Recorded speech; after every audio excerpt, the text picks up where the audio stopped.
So, hi guys, welcome back to the ICC Men's T20 World Cup 2026. That's match number 24, and it's happening live at the Narendra Modi Stadium in Ahmedabad. An El Clasico, it can be said. South Africa taking on New Zealand, the top two teams in that group.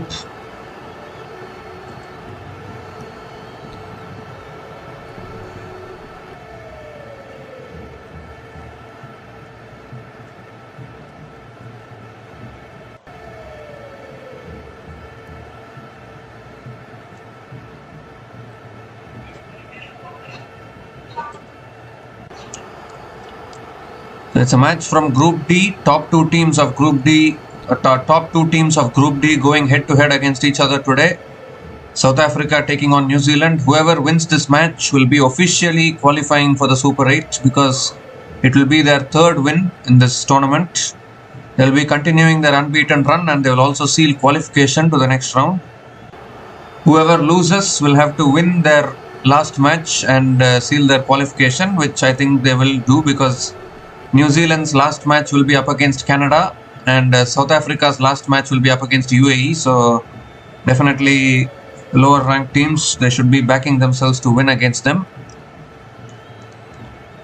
As far as Afghanistan are concerned, they'll be closely watching this game. Obviously, they are on the brink of elimination, no doubt about that. Because whoever wins this game, they'll be through to the Super 8. Whoever loses, they can win their last game and seal the qualification, and that is completely out of Afghanistan's hands at the moment. So the national anthems are going on. South Africa have won the toss and elected to bowl first.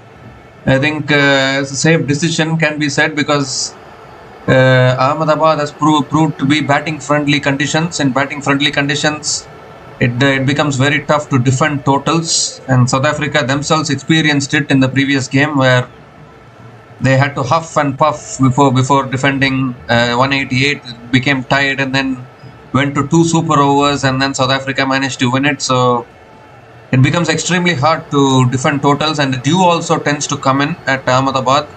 Dew factor is also there, so I think bowling first is a correct decision taken by South Africa. New Zealand will have to bat out of their skins and try and get to 200, because 200 you need to get in Ahmedabad. Anything less than 200, chasing teams are backing themselves to chase it down. So that becomes very, very important at this particular venue. Even if you look at the previous game, Afghanistan had plenty of opportunities to win against South Africa, but they couldn't seize on those opportunities. They just felt the pressure and crumbled under the pressure. In Afghanistan, they are having a serious problem while chasing down totals in T20 cricket. They haven't chased a total above 150 against a full member nation so far. That is one unwanted record which Afghanistan are having. Yes, they are playing good cricket. Yes, they have developed to a certain level now. But they have such a big weakness, which is chasing down totals in T20 cricket. They are able to bat first and defend totals. But you cannot be one-dimensionally good, right? You need to be good in all aspects. And that is where I think Afghanistan need to improve a little bit. But nevertheless, I think good wins for South Africa and New Zealand, because they both are on the verge of qualifying for the next round. Whoever wins this game will seal their qualification. Whoever loses, though, they have to wait and they need to win their last game. And just to give another stat, New Zealand have never defeated South Africa in the history of the ICC Men's T20 World Cup so far. The South Africa and New Zealand have faced against each other 4 times in the T20 World Cup before, and on all four occasions, South Africa have managed to defeat New Zealand. So can New Zealand finally get one over South Africa in a Men's T20 World Cup? Only time will tell. So out come the players, out come the openers of New Zealand. Simple equation. Winner goes through to the Super 8. Loser needs to wait and win their last game against an associate nation. That is a simple fact. If you look at the head-to-head between these two teams, it's equal. In the last 10 matches, New Zealand have won 5, South Africa have won 5. But if you look at only the Men's T20 World Cup, it's 4-0 in favour of South Africa, the head-to-head. 2007, 2009, 2010, 2014. These are the four occasions, these are the four editions of the T20 World Cup in which both these teams have played against each other. And on all four occasions, New Zealand have ended up losing. So New Zealand will want to get one over South Africa today in the history of Men's T20 World Cup. Tim Seifert and Finn Allen are opening the batting for New Zealand. What a prolific opening pair this has been. They formed a partnership, a 174-run partnership, biggest opening partnership in the history of T20 World Cup. And they won against UAE by 10 wickets. Can they do something similar today? Need to see that. Tim Seifert has been in the form of his life. Actually, both matches he has contributed significantly well. Can he continue his golden form? We need to see that.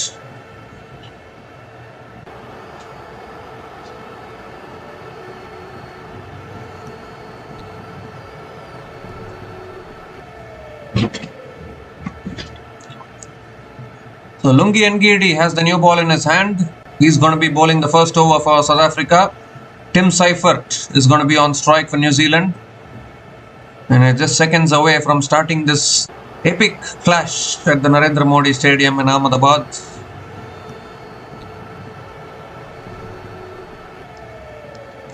Clash of titans, we can say. Both titans, South Africa and New Zealand, clashing against each other. It's a marquee clash. So all in readiness now. Lungi Ngidi with the first ball of the match to Tim Seifert. And that's edge past the slips, and that'll be 4. Beats third man into the boundary for 4. What a way to start. What a way to start the innings. Tim Seifert flashing hard outside the off stump and getting it past the slip warden. And straight away New Zealand off the mark with the boundary. Tim Seifert off the mark with the boundary.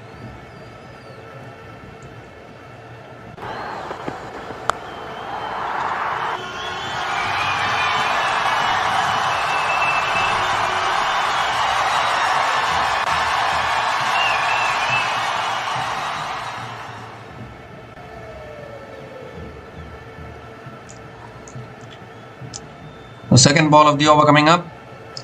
Oh, edged again, past the slips again. Would you believe it? But this time third man is there in time to stop it. And Tim Seifert picks up another single. This is the issue actually in Ahmedabad. The ball will fly around. It's so outfield is also very, very quick. Very, very hard to restrict the runs.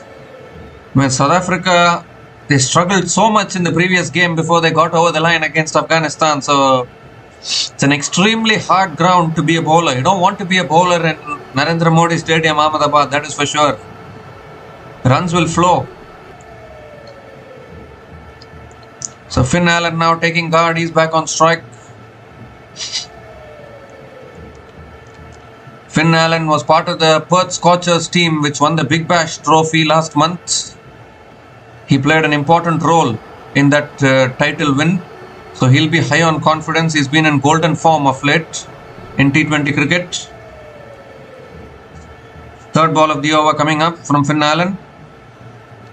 Sorry, from Lungi Ngidi.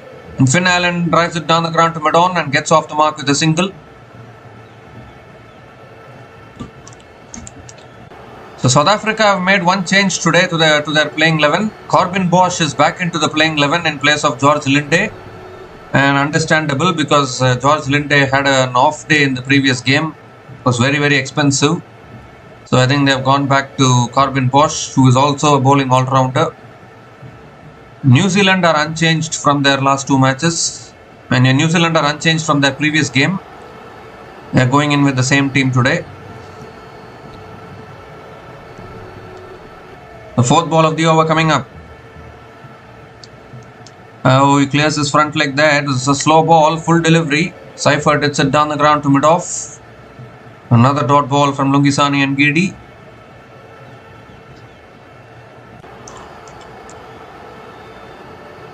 New Zealand haven't defeated South Africa in the history of the Men's T20 World Cup. But if any Kiwis fan is out here, a couple of years ago, Women's T20 World Cup 2024 final, New Zealand emerged victorious against South Africa in that final. Any Kiwis fan watching this, that was a great moment for New Zealand. Oh, swings and misses. Another dot ball here. So after conceding the boundary of the first ball, good comeback from Lungi and Gidi.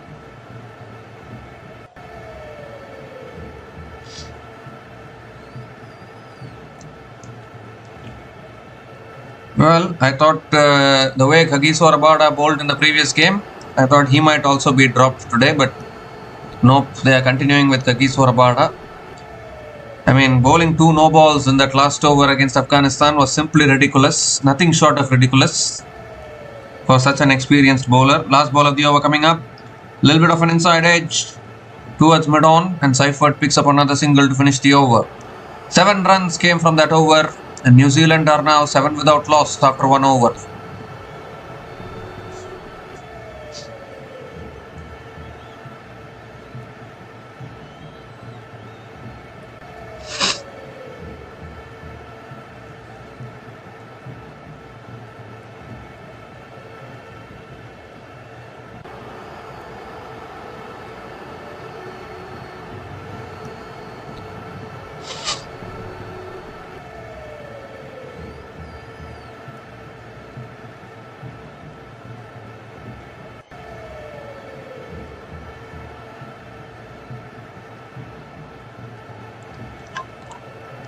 So if you look at the group D, Afghanistan and Canada both have played 2 matches. They have lost both their matches. So both those teams are hoping that New Zealand or South Africa lose to a lower ranked team, which is very, very less likely to happen. Kagiso Rabada now into his second over, and Tim Seifert flicks it away straight to mid wicket. Again a dot ball to start the over.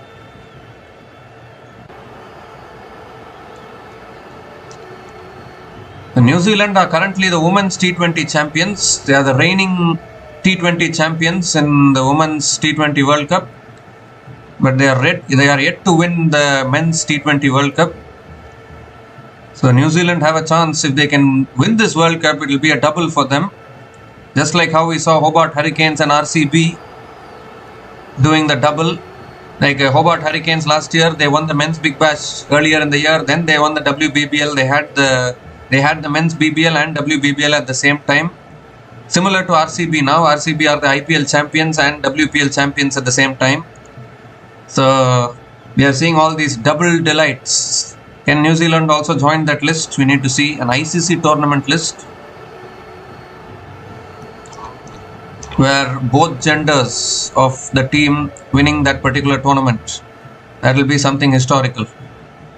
The Finn Allen is back on strike. Third ball of the over coming up.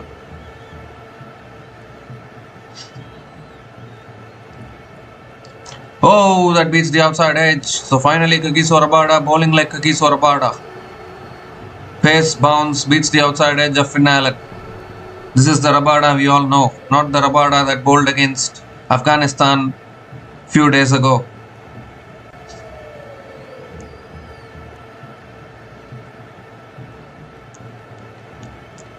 3 more deliveries left in this over. Finn Allen taking his time here. He's a very, very destructive batter, no doubt about that.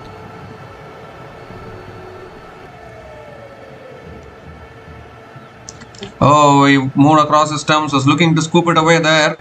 Not able to make contact, it's through to the keeper. Another dot ball from Rabada.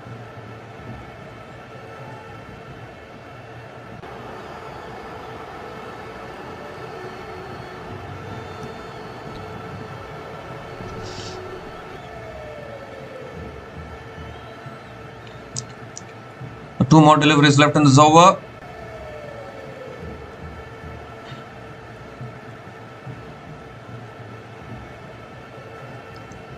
Fifth ball of the over coming up. Oh, goes for the big shot. Extra bounce. Another dot ball. So Finn Allen still not able to read Rabada, I guess. 4 dot balls in this over.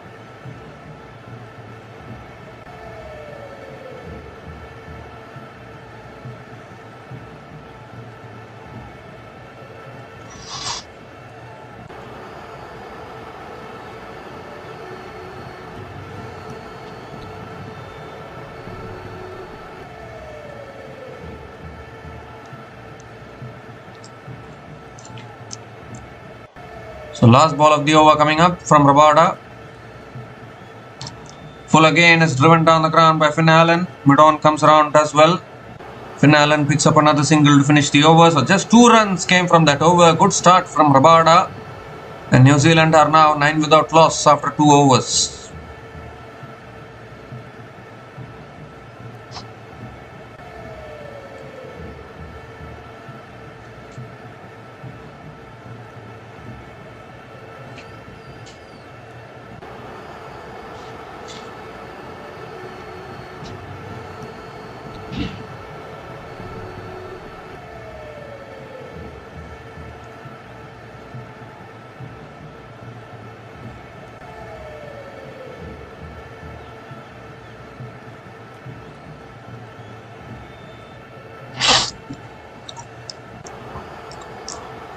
South Africa have played 2 games at this venue before this. They have won both of them.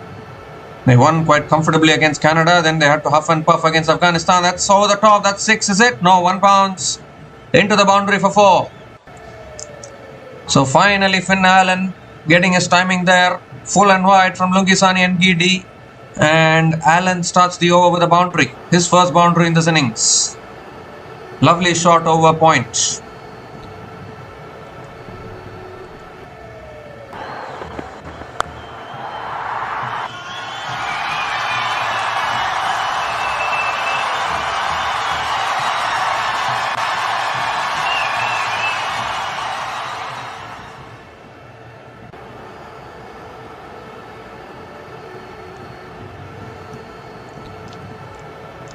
New Zealand will come hard at South Africa, no doubt about that. Short and wide, cut away in the gap for more. Back-to-back boundaries. Once again, bit on offer from Lungi and Ngidi, asking to be hit. And Finn Allen says, thank you very much. Starts the over with back-to-back boundaries.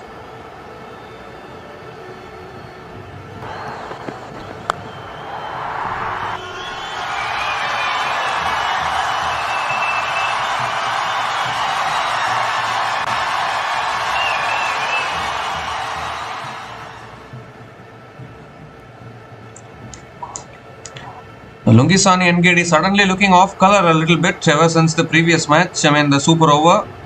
That's a full delivery. It's driven down the ground. Good fielding. Oh, has he got the run out here? Has he got the run out? I think it's hit the stumps at the non-striker's end. Now this could be very, very tight.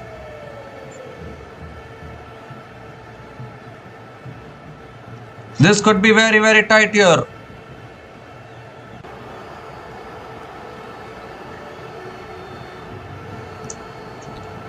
They have gone upstairs to check it. Has Ngidi got a hand on it? It was hit straight back, but always these kind of dismissals occur, isn't it? Non-striker has to be very, very careful. A very, very unfortunate way to get out. Getting run out like that at the non-striker's end. Has Ngidi got a hand on it? He was celebrating as if he got a hand on it.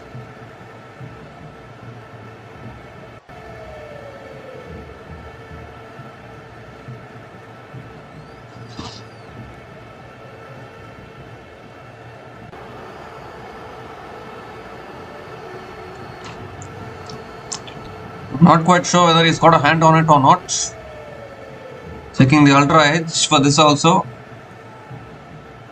Well, clear gap between the hand and the ball. So Ngidi hasn't touched the ball. So it will remain not out. Don't know what Ngidi was celebrating for. Not out it is. 3 more deliveries left in this over. Tim Seifert survives. You need to be very careful as a non-striker. These kind of dismissals are very common these days, where the bowler gets a hand on the ball and you back up too far, you get run out of the non-striker's end. You need to be very, very careful. That's driven again by Allen. Straight to misfield. But they won't take the run. This is another dot ball.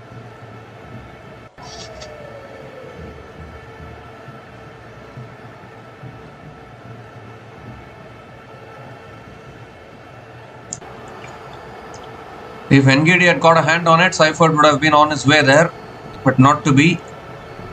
Clear gap between Ngadi's hand and the ball.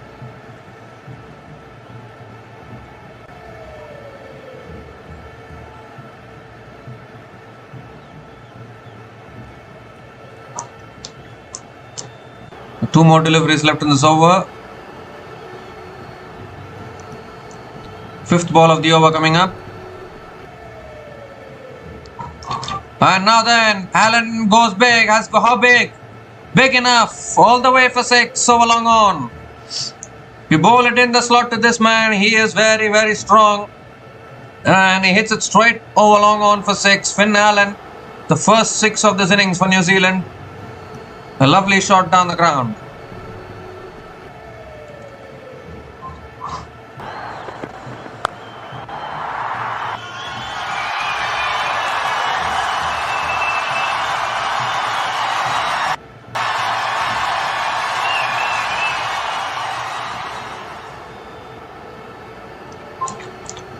I mean, it didn't hit the foot of Ngadi. There was clear gap between the hand and the ball, foot and the ball as well. That's flicked away again by Allen. That's 4 more. So an expensive over here from Lungi Ngadi. 6 and a 4 to finish that over. 18 runs came from that over. And New Zealand are now 27 without loss after the 3 overs.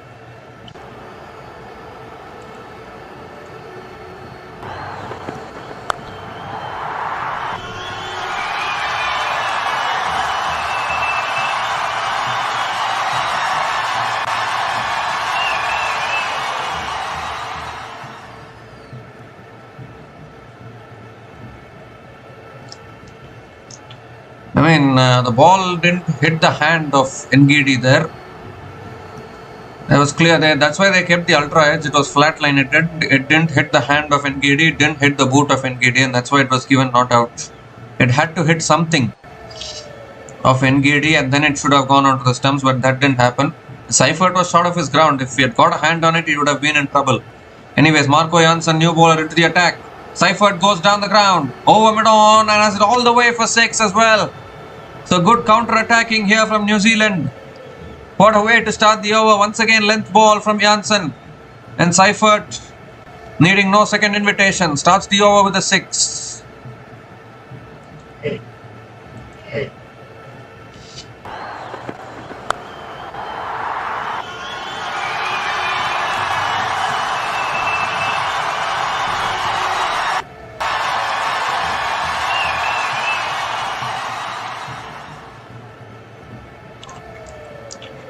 So South Africa under a little bit of pressure here. Both these openers have been in the form of their lives, so you need to be very, very careful.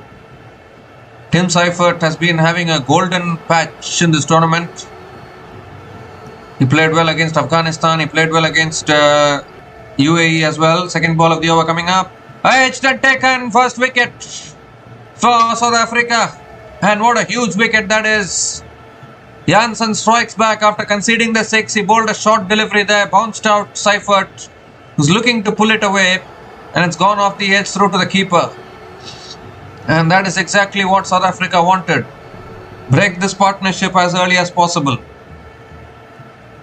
Seifert got a quick start today. Couldn't convert the start like how he did in the previous 2 games. A huge nick through to the keeper.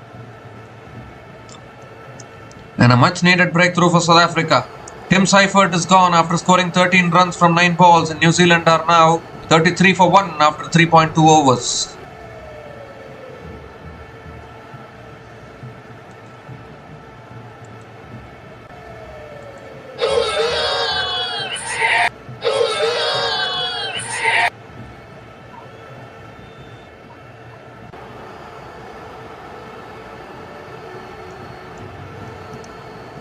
Last time these two teams played against each other in a men's T20 World Cup was way back in 2014.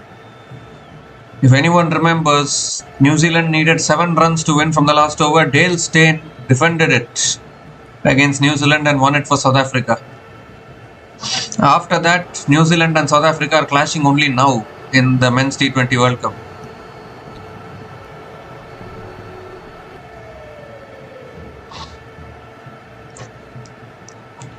So Rachin Ravindra is the new batter to the crease for New Zealand here. Has been struggling for form a little bit, couldn't contribute against Afghanistan. He didn't need to bat in the last game against UAE because the opening partnership finished it off. But today he has a job on his hands. That's flicked away by Ravindra towards mid-wicket and gets off the mark with a single. Finn Allen is back on strike.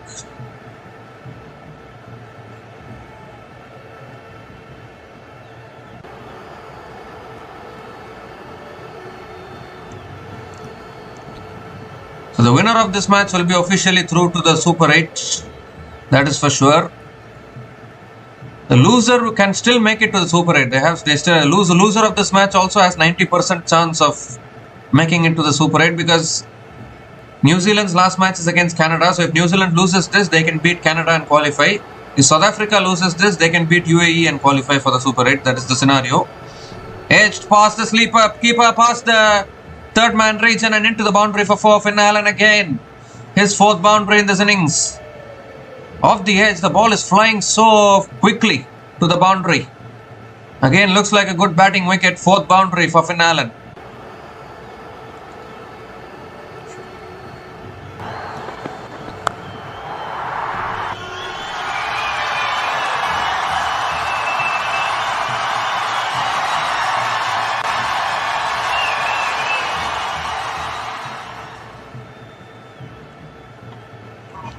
Oh, he goes for the pull shot here. Finn Allen, how far has this gone? It's gone just far enough. Just far enough. Clears deep square leg. All the way for 6. So 4 under 6 once again from Finn Allen. New Zealand maintaining a good run rate here. 11.48 current run rate. That was the short ball. Went for it, took him on. And it sailed over deep square leg all the way.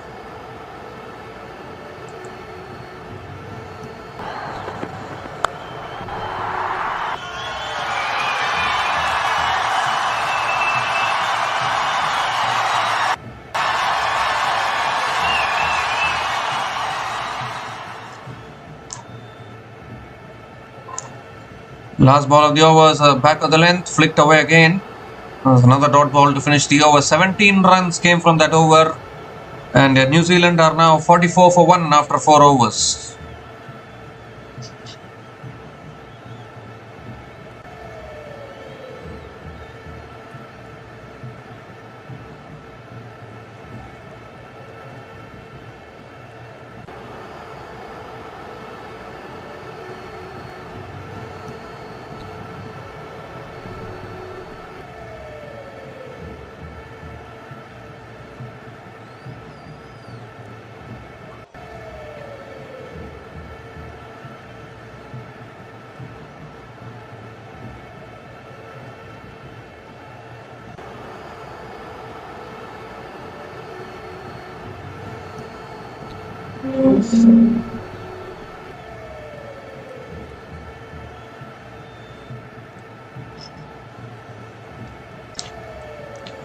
Kagiso Rabada is back, continuing into his second over. That's driven by Ravindra towards deep point and picks up another single to start the over.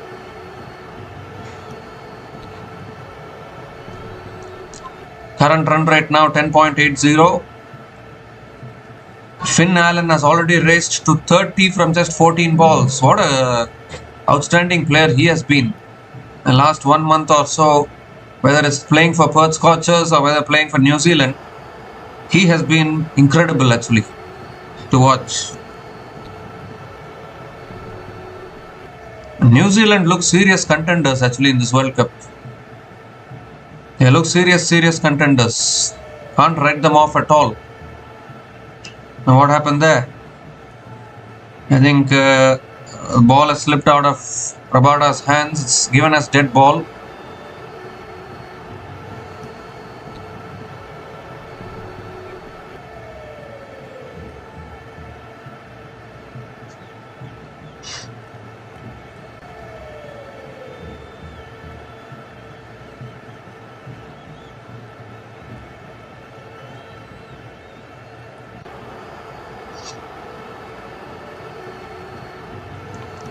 This time it's swung away by Finn Allen down towards deep square leg, and and picks up another single. 2 singles to start this over. Rachin Ravindra is back on strike.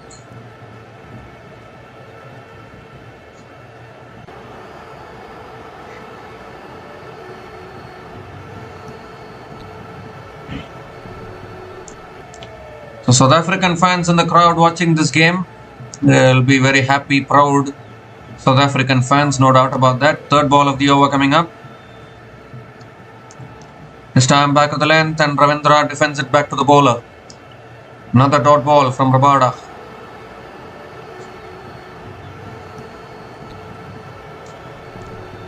Afghanistan closely watching this game. Their last 2 matches are against Canada and UAE, but their fate is out of their hands.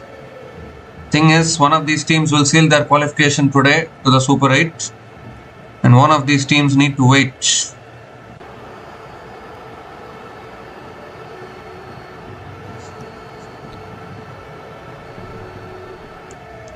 Well, he goes for the pull, it's up in the air. Oh, has been taken as it is put down. Tagis for Rabada. It was a top edge, went straight up. Tagis for Rabada can't be without doing any mistakes in this T20 World Cup. Bowled 2 no balls in the previous game. Now unable to take a catch. And he's also gone down, slipped actually. What is happening to Rabada in this tournament? So many mistakes he is doing. 2 more deliveries left in this over. He goes over the top, Ravindra, and it lands 1 bounce, 2 bounces, and into the boundary for 4. So finally Ravindra gets going with his first boundary. Beautiful shot over covers. And the 50 comes up for New Zealand. 50 comes up in just 4.5 overs. Ravindra with another important boundary for New Zealand.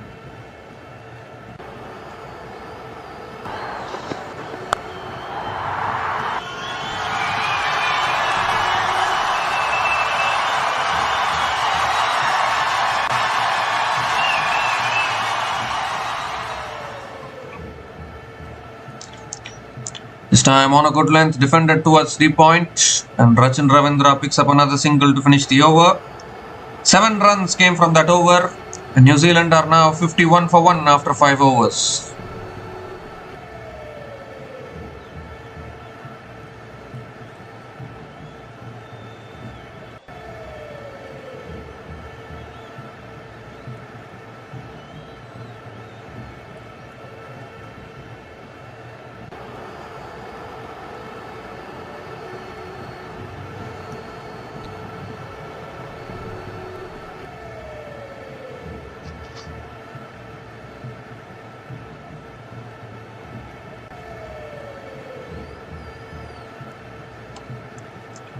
Marco Jansen is into his second over now. Ravindra goes for a paddle shot. It's up in the air though. Deep fine leg will watch it sail over as the ball goes all the way for 6. Rachin Ravindra joining in the action. Picks up his first 6. Straight away going for the paddle and connecting it beautifully.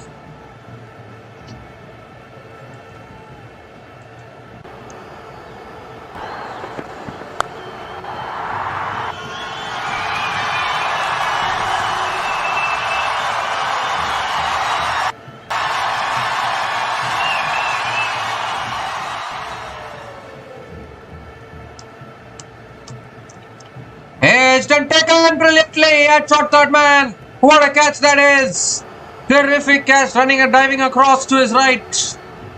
It's David Miller, I think. The catch is a fantastic fielder, no doubt about that.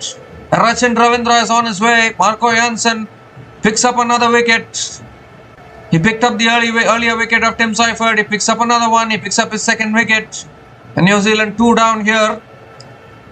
Was looking to drive on the up. Getting the thick edge. A really good catch there at short third man from David Miller. Rachin Ravindra will be very, very disappointed. Looks at the edge of his bat, but he has to go. Rachin Ravindra gone after scoring 13 runs from 8 balls. And New Zealand are now 57 for 2 after 5.2 overs.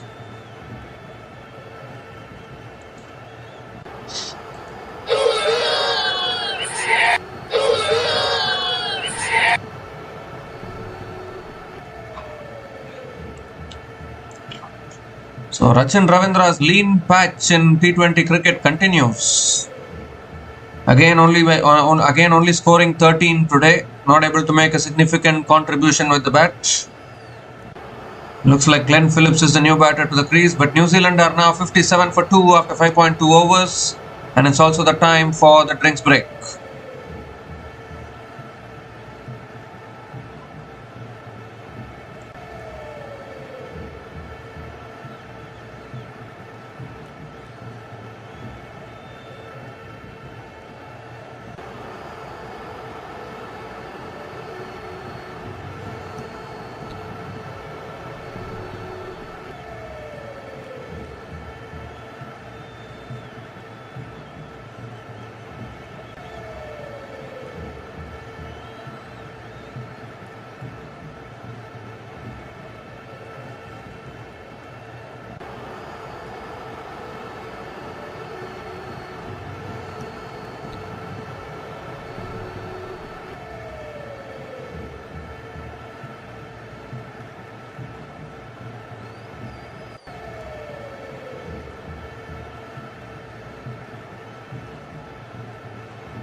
So Glenn Phillips is the new batter to the crease for New Zealand.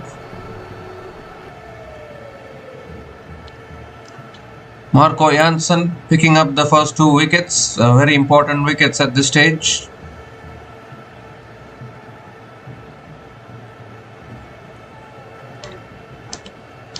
The third ball of the over coming up, Finn Allen. Glenn Phillips is on strike. It's on the pads, flicked away, it's gone off the pads. Phillips will pick up 1 leg bias, I think. Yeah, leg bias single it is.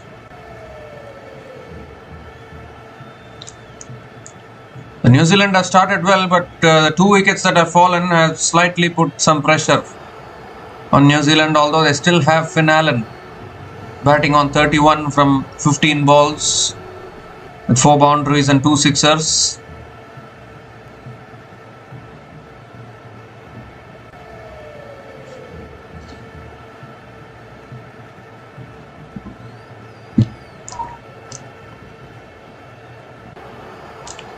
The 4th ball of the over coming up from Marco Jansen. This time Finn Allen drives it straight to point, and another dot ball. 2 more deliveries left in the over. Any New Zealand fans out there?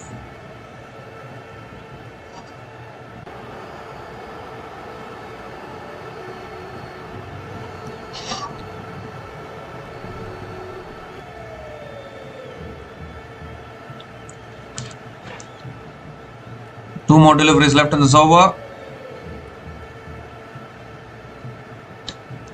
Full again, driven in the air and taken at mid-off. Another wicket goes down. What have you done, Finn Allen? He was the set batter at the crease and he's just thrown it away. Simple catch at mid-off. And South Africa get another wicket here. 2 in the over for Jansen. And he picks up his 3rd wicket today. Top 3 batters of New Zealand back in the shed. It was a slow ball from Jansen there. And Finn Allen, a loose shot, just driving it in the air. A really good catch at mid-off. And suddenly now New Zealand under a little bit of pressure here. Finn Allen gone after scoring 31 from 17 balls. And New Zealand are now 58 for 3 after 5.5 overs.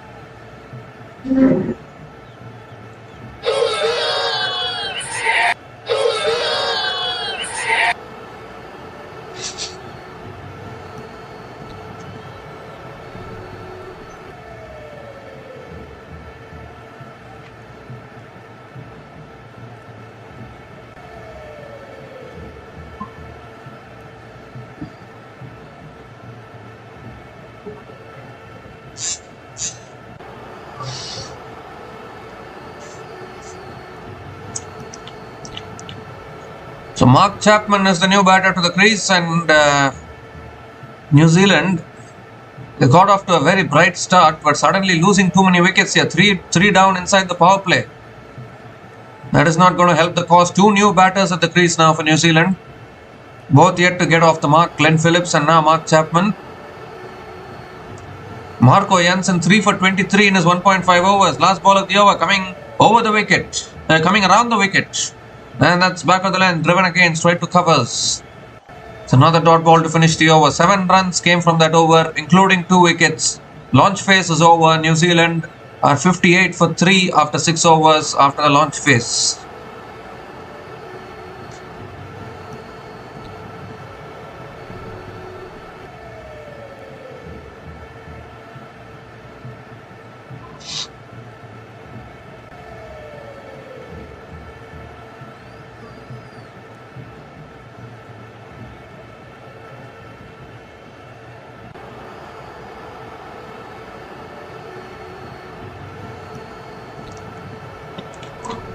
So bowling change here, launch phase has been completed, and now a spinner being introduced into the attack here for South Africa.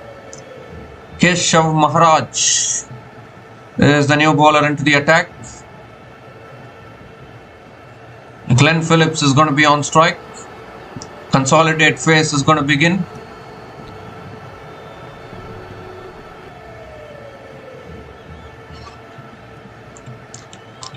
Maharaj around the wicket. Quicker delivery. Phillips punches it down the ground long on and picks up another single. Glenn Phillips gets off the mark with a single.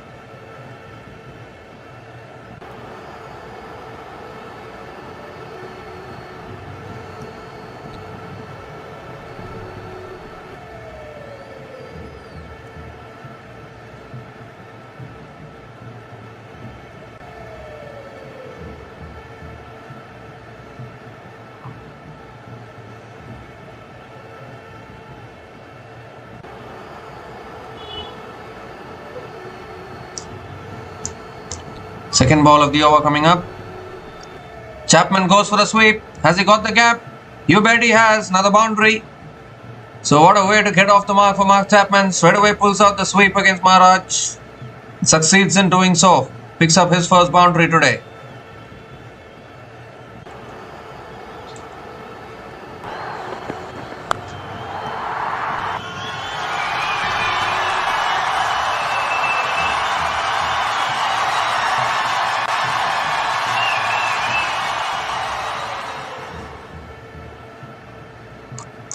This time it's a quicker ball and Mark Chapman punches it down the ground to long off and picks up another single.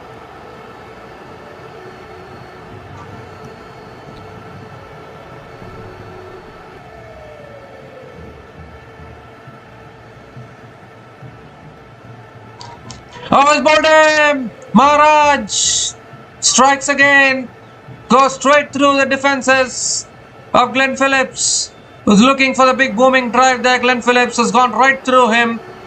Number 4 goes down for New Zealand.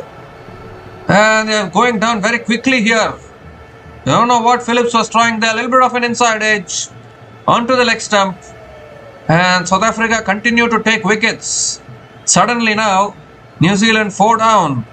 Glenn Phillips is out after scoring 1 run from 3 balls. New Zealand 64 for 4 after 6.4 overs.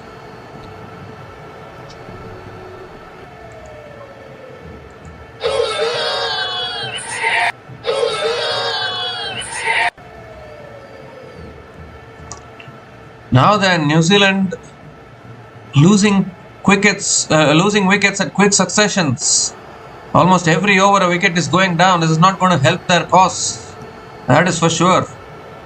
Daryl Mitchell is the new batter to the crease. You still have Santner and Neesham to come in after this.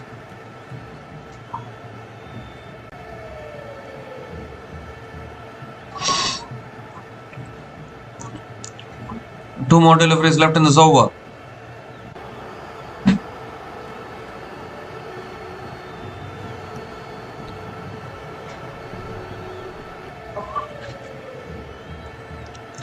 And Daryl Mitchell on strike. And it's driven down the ground by Mitchell. Gets off the mark with a single. New Zealand need to be a little careful here, not to lose too many wickets.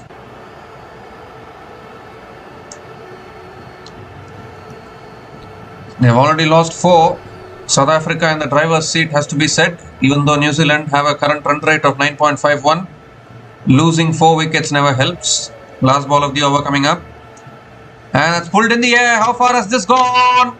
It's gone far enough. Far enough for 6. So Mark Chapman with his intentions clear. Doesn't matter if wickets are going down, he's going to counter-attack. Hence the over with a 6. 13 runs came from that over, including the wicket of Glenn Phillips. And New Zealand are now 71 for 4 after 7 overs.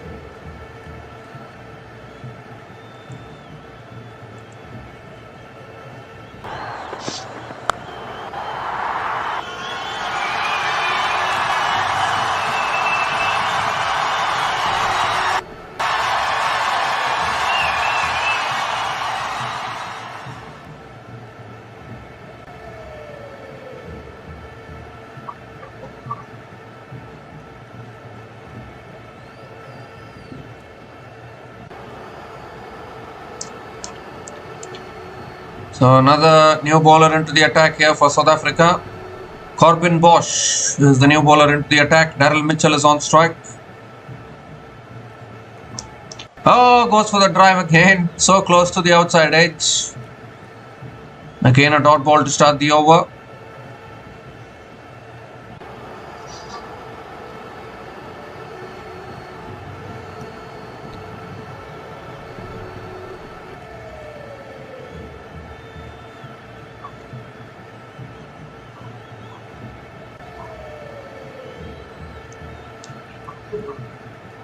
So second ball of the over coming up.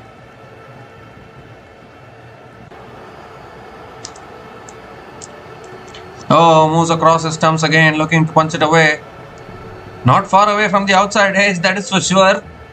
Couple of dot balls. Good start here from Corbin Bosch.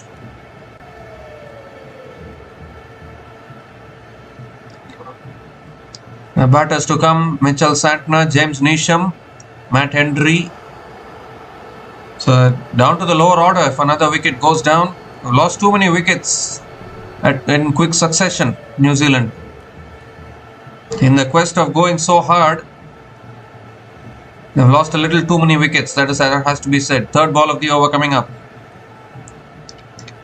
So on the pads again, flicked away straight to mid wicket. 3 dot balls to start this over from Corbin Bosch.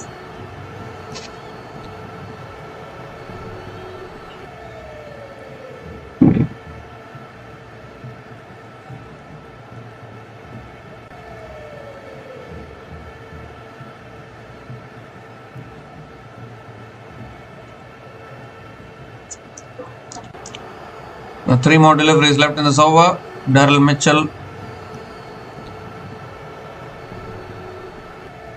He goes down the ground. Mitchell gets it over mid-off. That's 1 bounce and into the boundary for 4.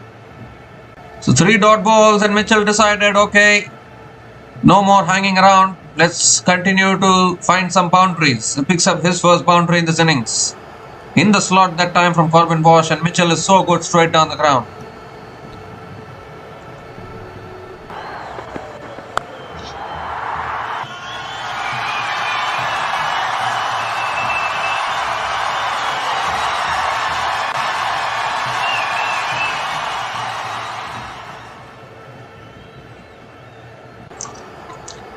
This time it's on the pads, flicked away again by Mitchell. Gonna push for 2 here. And that's good running from Daryl Mitchell. Another couple of runs. 6 runs have come from this over. Still 1 ball left.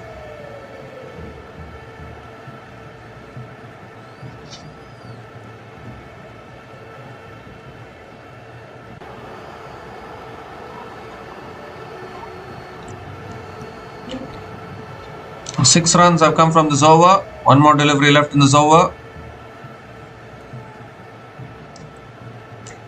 The last ball of the over coming up. That's back of the length again. Defended towards point, and Daryl Mitchell says no to the single. So another dot ball to finish the over. 6 runs came from that over from Corbin Bosch. New Zealand are now 77 for 4 after 8 overs.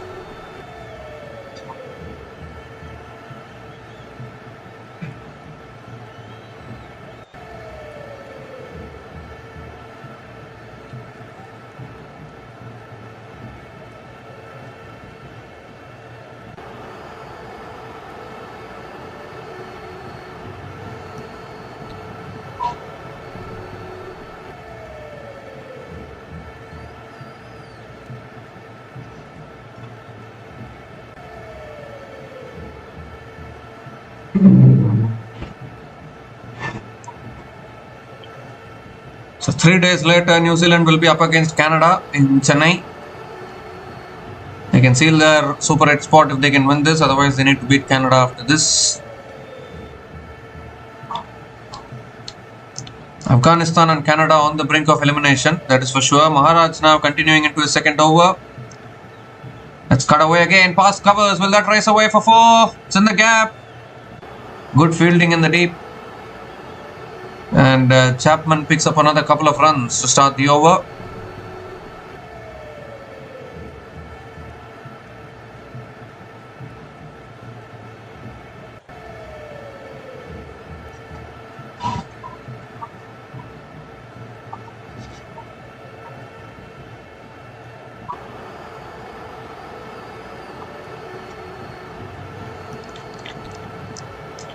It's a short ball this time, pulled away by Chapman down towards deep mid wicket, and picks up another single. Darryl Mitchell is back on strike.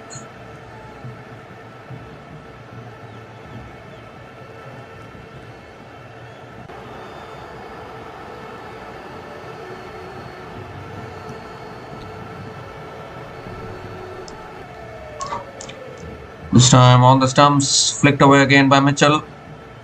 Picks up another single. South Africa pushing for another wicket here, trying to break this partnership.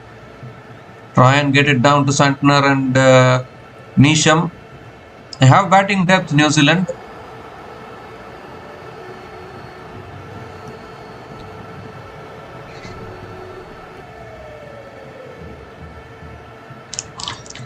Wicker ball pulled away again, straight to mid wicket.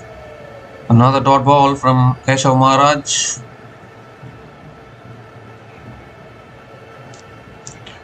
Two more deliveries left in this over. Shot again. It's pulled in the air. Oh, fielded there. No. Good effort, but not able to hold on to it, and it also goes into the boundary. It also goes into the boundary for 4. Very, very loose shot there from Mark Chapman. I don't know what kind of a shot that was. The fielder got to it, got hands on it, but were not able to hold on to it. In the end, it goes to the boundary as well.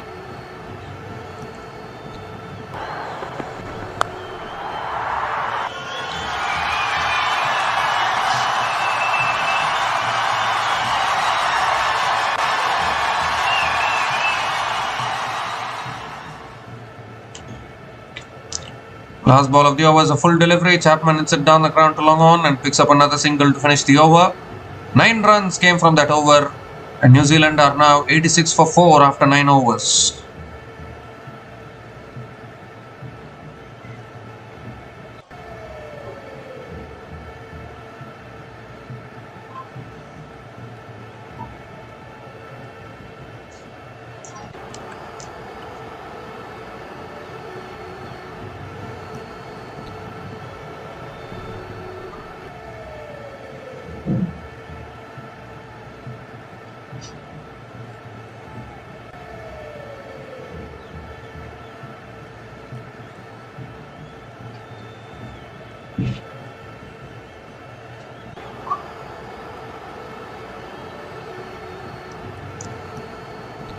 The Lungisani Ngidi is back into the attack now for South Africa.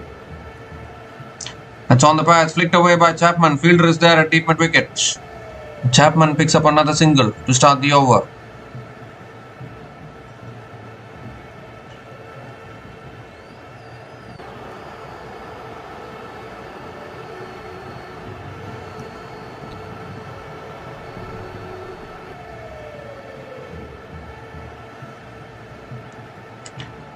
South Africa's fielding has been really good in this tournament, no doubt about that.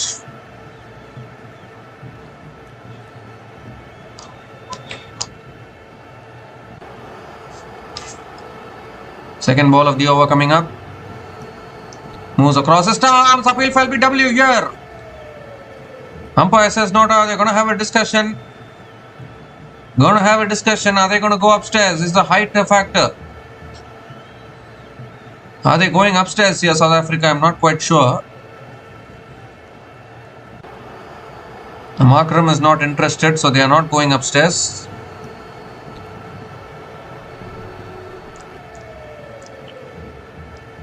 moved across his stumps, but maybe height could be a factor. Impact could also be a factor in that one.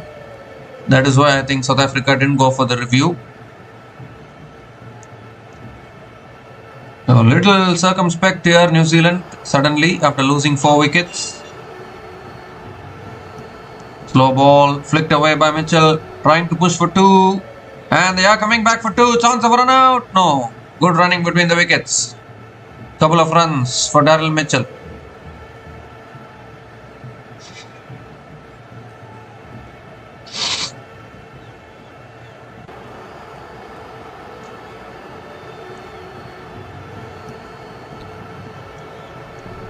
It becomes very, very hard to stop the runs at this particular venue.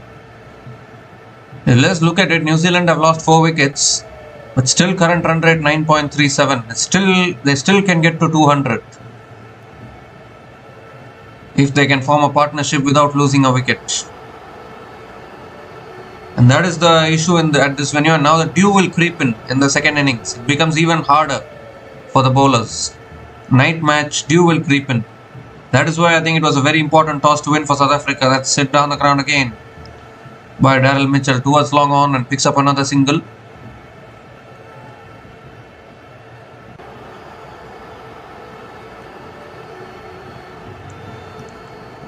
Mark Chapman is back on strike.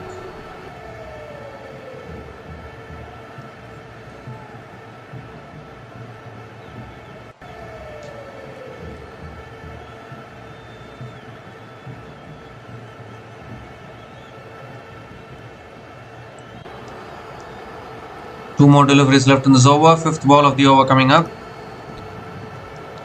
Full toss again. It's hit away leg side by Chapman. Looking to push for 2. Can't get it. Just a single for Mark Chapman.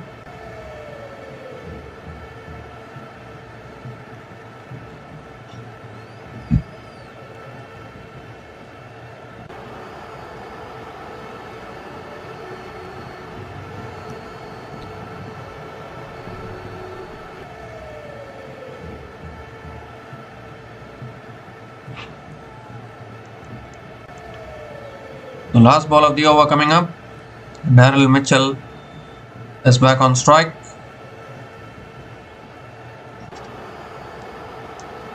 Moves across the stumps. Punches it again towards deep extra covers.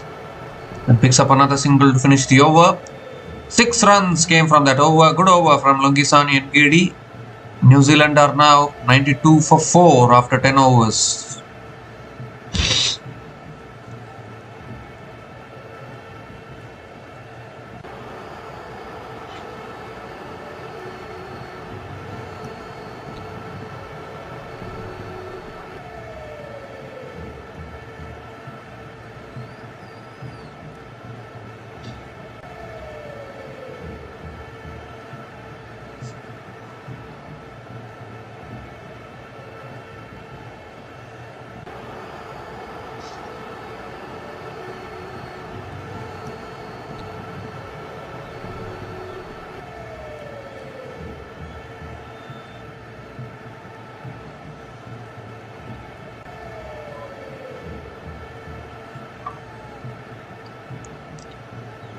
Current run rate 9.20. Corbin Bosch has been brought back into the attack now for South Africa.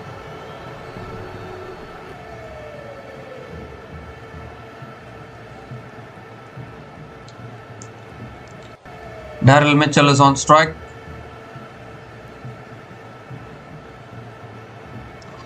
Moves across the stumps, hits it down the ground towards long on.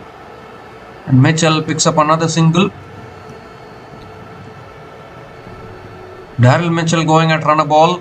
Mark Chapman has hit 2 boundaries and 1 6, 21 from 11 balls. This partnership becomes very important for New Zealand. Partnership of 29 from 21 balls. New Zealand, for the first time, New Zealand are batting first in this tournament.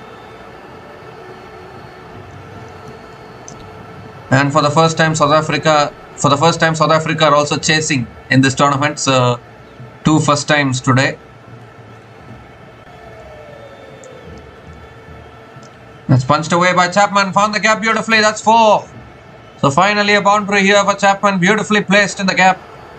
races across the outfield, a very quick outfield in Ahmedabad, and Chapman picks up another boundary.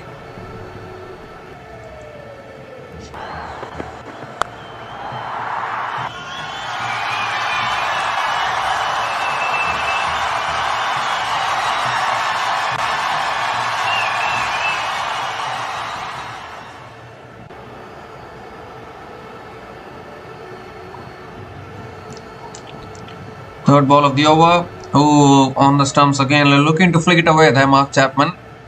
A little bit of bat pad on it and picks up another single. Six runs from the first three balls of this over, still 3 balls left.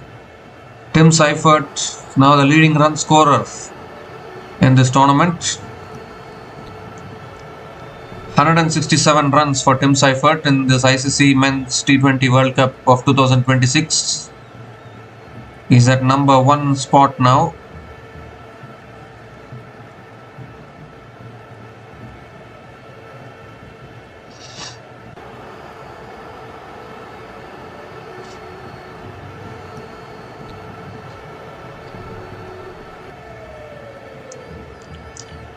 The fourth ball of the over coming up. Daryl Mitchell on strike. Moves across his stumps, cuts it away again. Towards deep extra covers. Oh, they're coming back for a second. And they'll make it. Good running there. Outstanding running. So I don't think there was any second run available there, but still they pushed for the second run. So 100 comes up now for New Zealand. 100 comes up in 10.4 overs. A very important partnership this. Partnership of 36 from 24 balls. They were 64 for 4 at one stage when these two batters came together.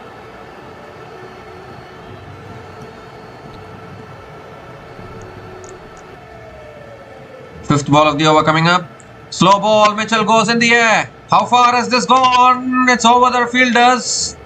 And it reaches the boundary. Fielder making a valiant effort but not able to stop it. And Daryl Mitchell with his second boundary in this innings. Welcome boundary for New Zealand. So good hitting through the line is Daryl Mitchell.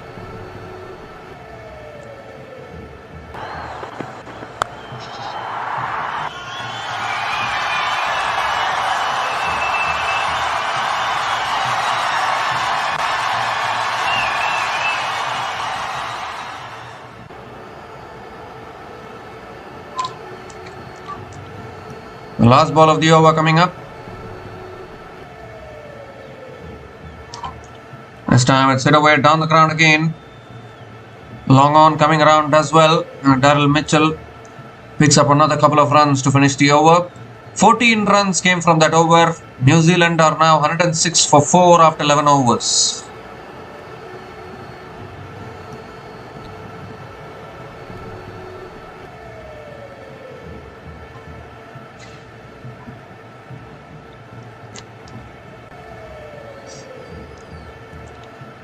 Still 9 overs left in this innings and New Zealand are going along very steadily here.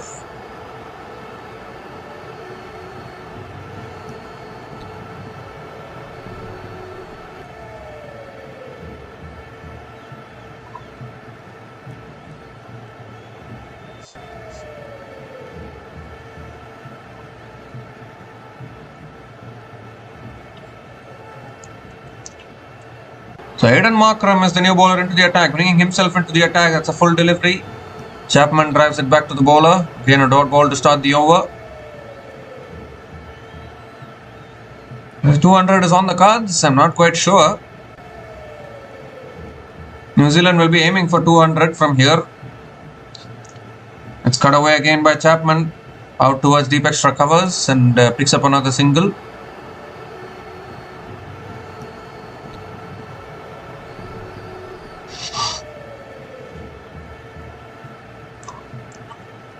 Daryl Mitchell is back on strike. Current run rate takes New Zealand to 189. Required run rate, a higher run rate will take them to 202, which is what they'll be looking for. Mitchell goes down the ground and goes long enough. Goes long enough. He's a clean striker of the ball if you bowl it in his slot. A really good player of spin bowling. And he clears long on comfortably. Another 6 here. First 6 for Mitchell. And New Zealand getting a move on.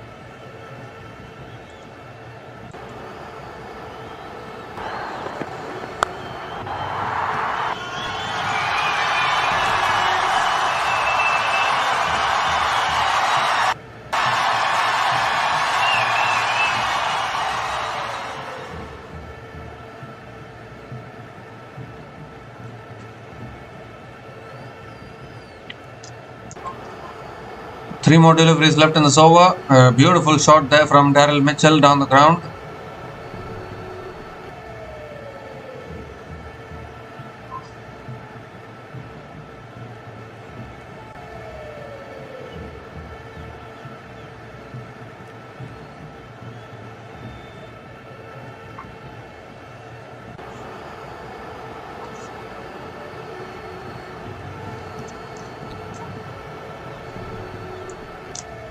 The fourth ball of the over coming up.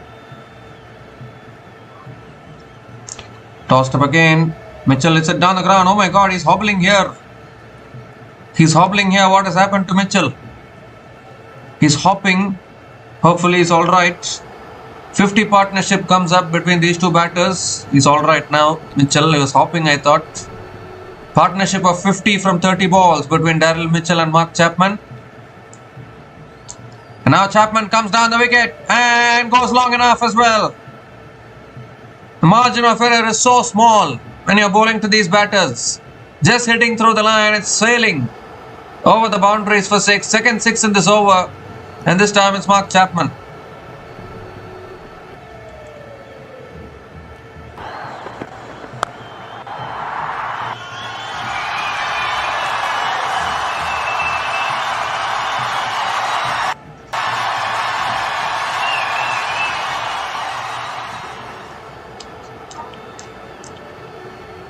The last ball of the over coming up. It's cut away again by Chapman towards deep point and picks up another single to finish the over. Expensive over from Aidan Markram. 15 runs came from that over. And New Zealand are now 121 for 4 after 12 overs.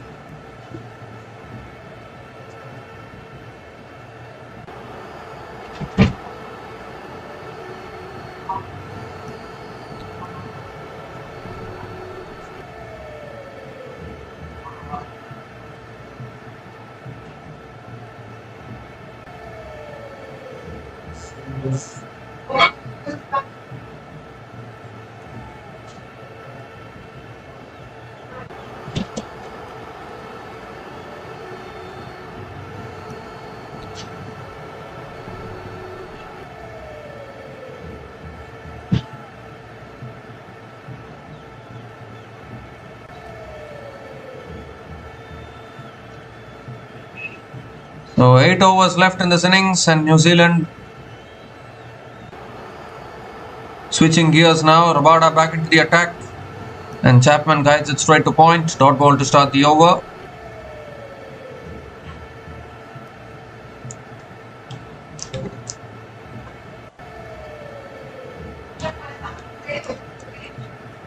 Partnership of 57 from 33. Timely partnership.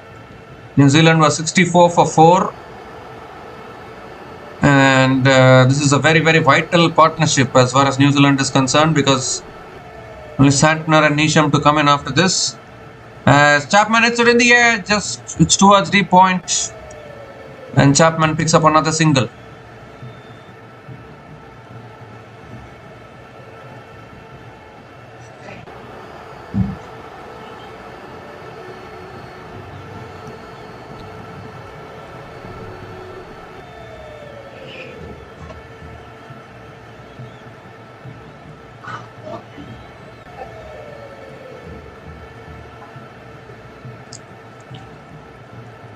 Daryl Mitchell is back on strike.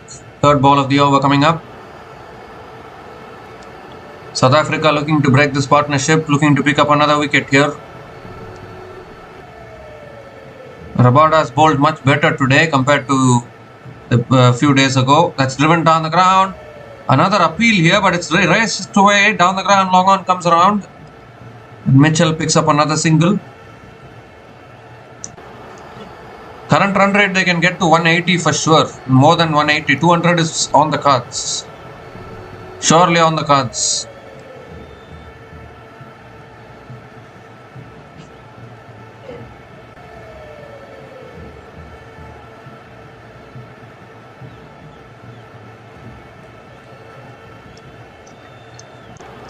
That's short this time. Pulled away again. No one there. 1 bounce. 4. Towards deep square leg.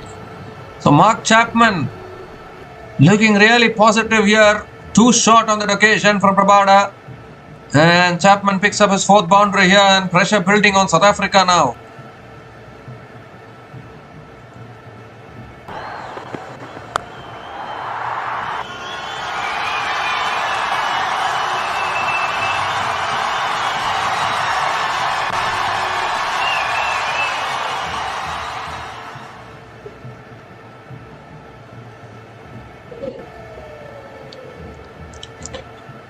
Two more deliveries left in this over. 5th ball of the over coming up.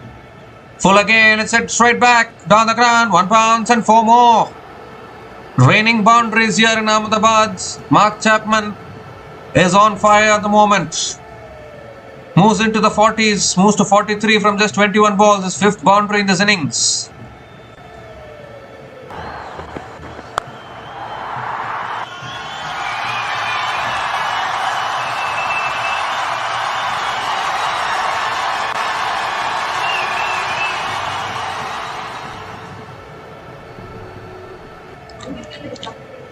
Last ball of the over. That's a good Yorker from Rabada, and Chapman digs it back to the bowler. Another dot ball to finish the over. 10 runs came from that over from Rabada. New Zealand are now 131 for 4 after 13 overs.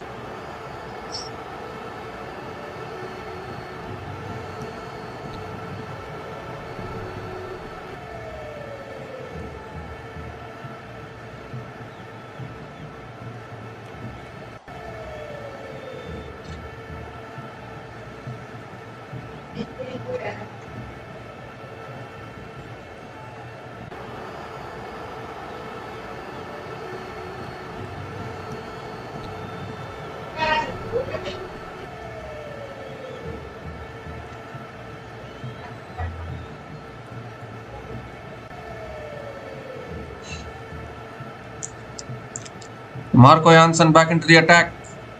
Slower full delivery, and Mitchell hits it down the ground to mid-off and picks up another single. South Africa need another wicket here. This looks like a good partnership of 68 from 39 balls between Daryl Mitchell and Mark Chapman.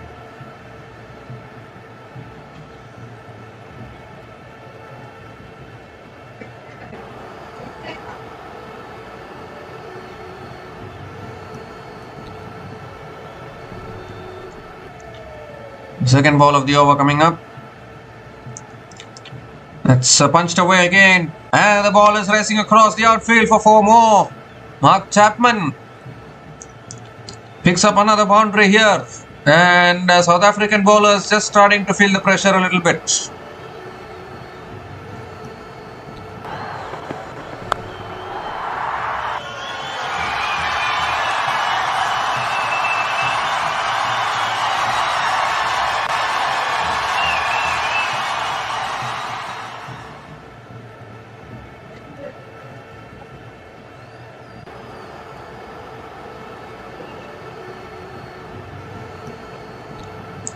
Well. This partnership now 72 from 40. How do you stop these two batters? Mark Chapman nearing a half century. Daryl Mitchell 30 from 20 balls. Third ball of the over coming up. Oh, that's a good Yorker. Excellent Yorker. Looking for the run there. Directed could have been gone, I think. Oh my goodness. Directed could have been curtains for Mark Chapman. I don't know what Maya Makram is appealing for something here.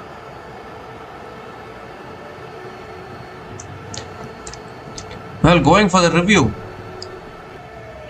Maiden Makram is signalling that he wants to go for the review here.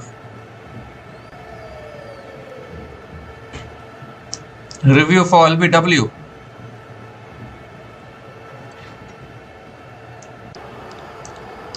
No one else was convinced apart from the captain, Markram.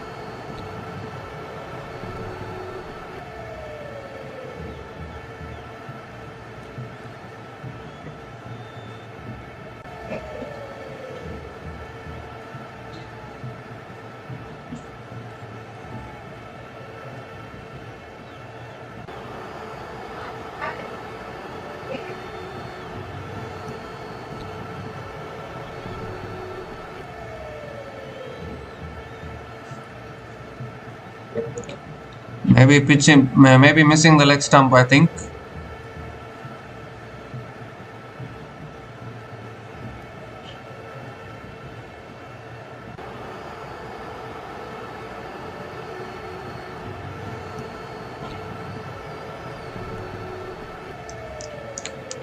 So not out it is.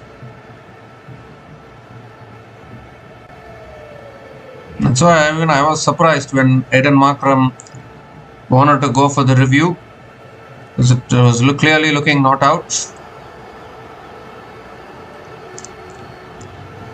The fourth ball of the over coming up. That's it down the ground. 1 bounce to long off. Chapman picks up another single.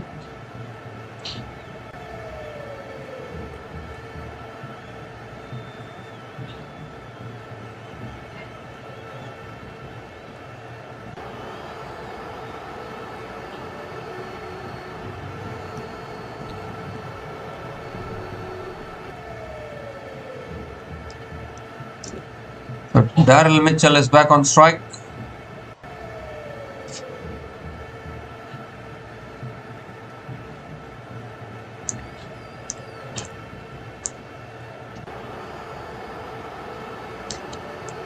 The winner of this game has all likelihood to finish the group as table toppers. And Mitchell drives it down the ground again. Mitchell drives it towards covers and picks up another single. 7 runs have come from this over, still 1 ball left. Mark Chapman nearing a half century.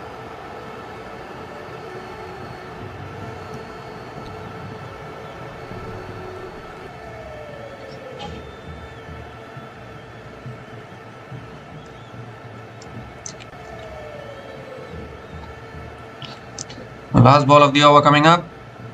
Oh, leading edge and taken at cover, taken at point.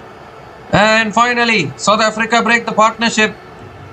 Is just looking to turn it away leg side. A simple catch for Jan Rickelton at point.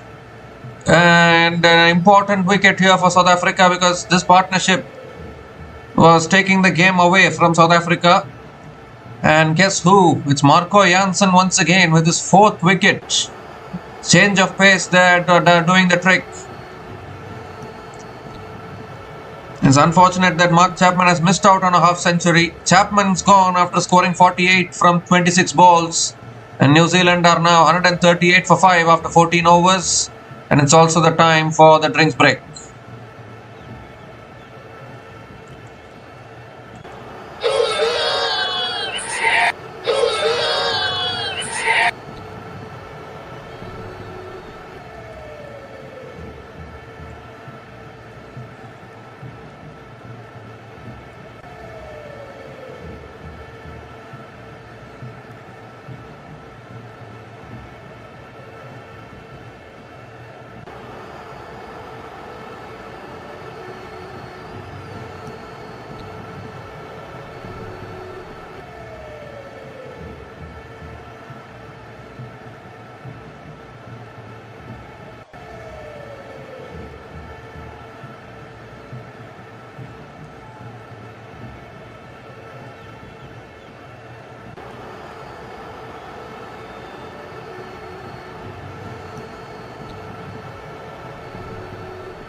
So we come to the end of the drinks break. Mitchell Santner is the new batter to the crease for New Zealand.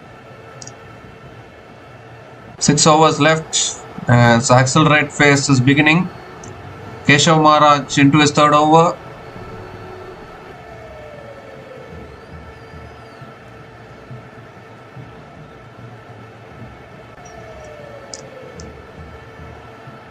Mitchell Santner is a really good all-rounder. All know that. Here's Maharaj. It's on the pads, flicked away by Mitchell. Gonna push and pick up a single to start the over. Mitchell Santner is back on strike.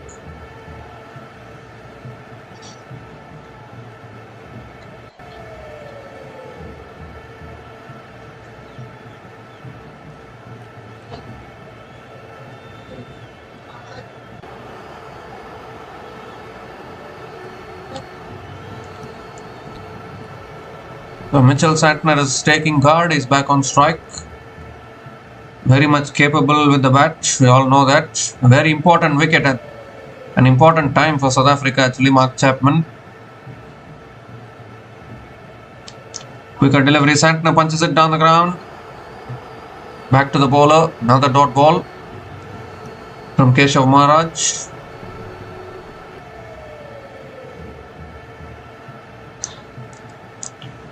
Can they get to 200 from here?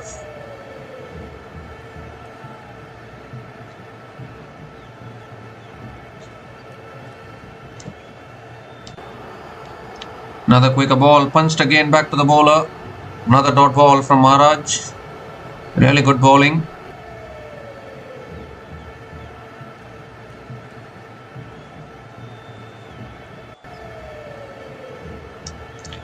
Punched again, straight to covers. Another dot ball, squeezing in here, South Africa. 3 continuous dot balls from Maharaj. 2 more deliveries left in this over.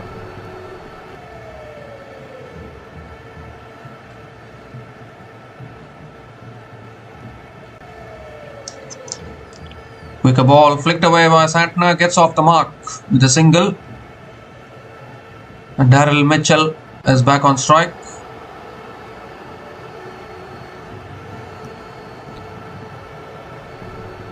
Obviously, both these teams trying to win their first ever T20 World Cup title, a men's T20 World Cup title.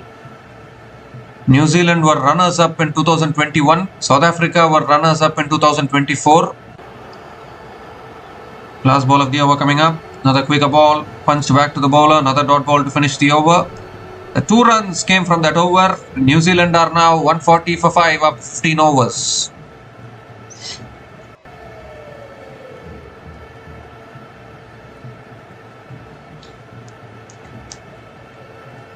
Both South Africa and New Zealand have been very, very consistent in terms of making the knockouts in World Cups.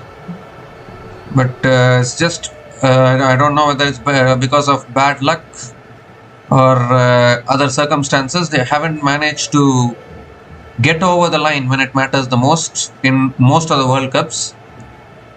Obviously, both New Zealand and South Africa, they have won the Champions Trophy. They have won the World Test Championship. But they haven't won a limited overs men's World Cup till date. Lungi Ngidi back into the attack. Oh, and that beats the outside edge of Santner. It's a beauty to start from Ngidi.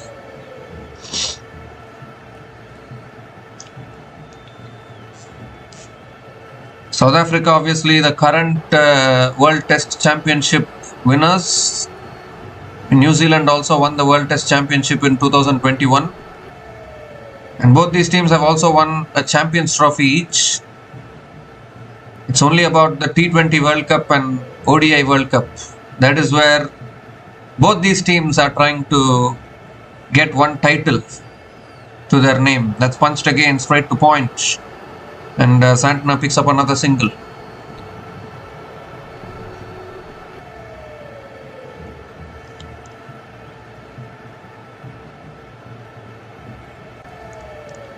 Daryl Mitchell is back on strike.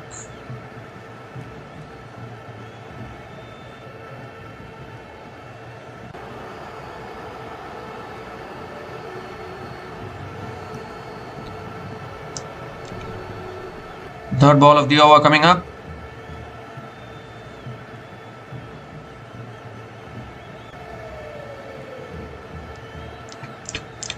And Mitchell goes straight down the ground. Long on, takes the catch. Another one. Another wicket goes. Christian Stubbs, a very safe pair of hands at long on, doesn't make a mistake. And Lungi Ngidi gets another important wicket. And New Zealand losing too many wickets here towards the back end of this innings. Daryl Mitchell now on his way back. And 6 down now, New Zealand. It was a full length delivery from Lungi Ngidi. It was there in the slot to be hit actually for Daryl Mitchell. It is found the fielder at long on. And South Africa continue to take wickets. There's still a lot of overs left, but New Zealand losing wickets is not making anything easy for them. Daryl Mitchell gone after scoring 32 from 24 balls. And New Zealand are now 141 for 6 after 15.3 overs.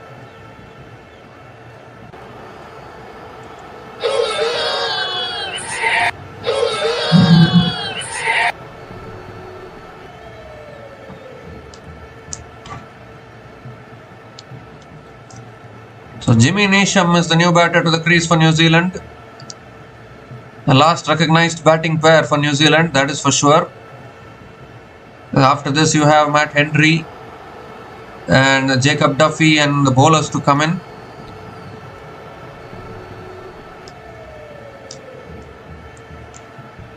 They've lost way too many wickets, New Zealand. Very important to keep your wickets in hand. This is where some teams make a mistake.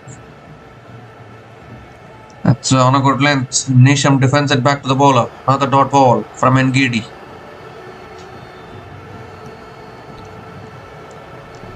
This is where many teams, in the quest of playing aggressive shots, they end up losing so many wickets. Very important as a batting team to keep the wickets in hand. You still have 26 balls left in this innings, but only 4 wickets in hand, and the tail enders to come after this. That's not helping New Zealand's cause, that is for sure.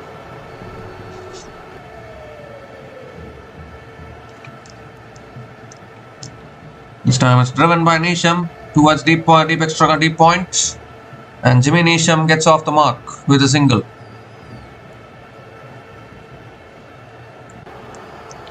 Jimmy Neesham coming in at number 8 shows the batting depth which New Zealand have.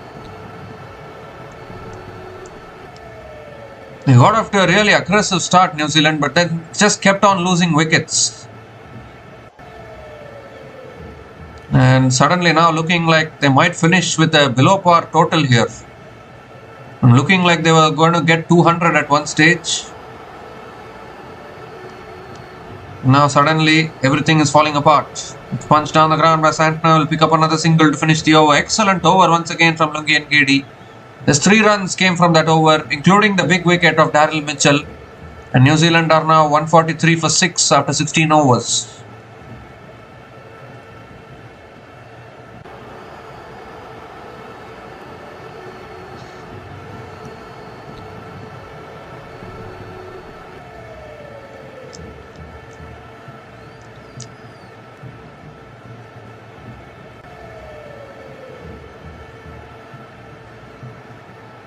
I mean, it's a batting paradise, that is for sure. If you keep your wickets in hand, anything can be chased down actually.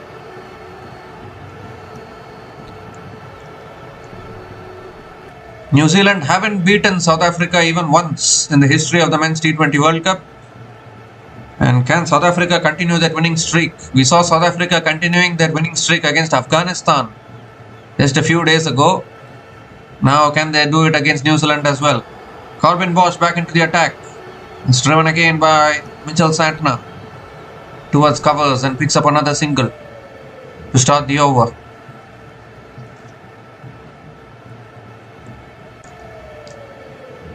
There was a good partnership between Mark Chapman and Daryl Mitchell. Now both of them have been dismissed. So now these two batters have to start from fresh again. They need to start fresh and try and find the boundaries.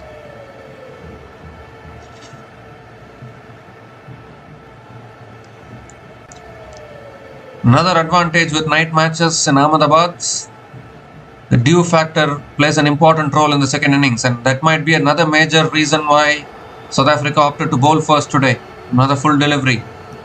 Oh, a little bit of fumble there by Bosch allows Jimmy Neesham to complete the single.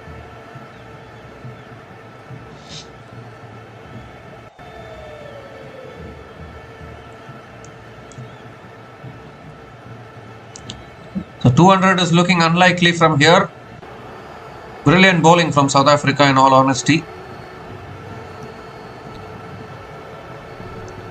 Third ball of the over coming up.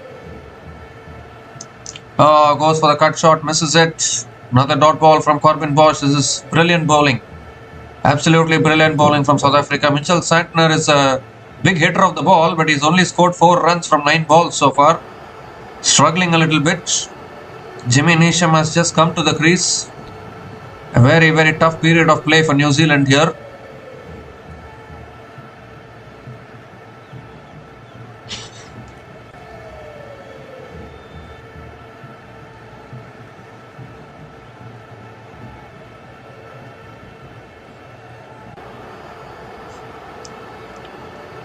That's full, he's hit it in the air. No timing at all. Fielder dives forward, takes the catch. And another wicket goes down. New Zealand are just falling apart here. They're just falling apart big time. Mitchell Santner, the captain, is on his way. Corbin Bosch strikes for South Africa. And New Zealand, what are they up to here? The last recognized batting pair, and Santner has just holed out at the point. And South Africa right on top. Corbin Bosch celebrates. Santner gone, a very struggling knock. Mitchell Santner is gone after scoring 4 runs from 10 balls. And New Zealand are now 145 for 7 after 16.4 overs.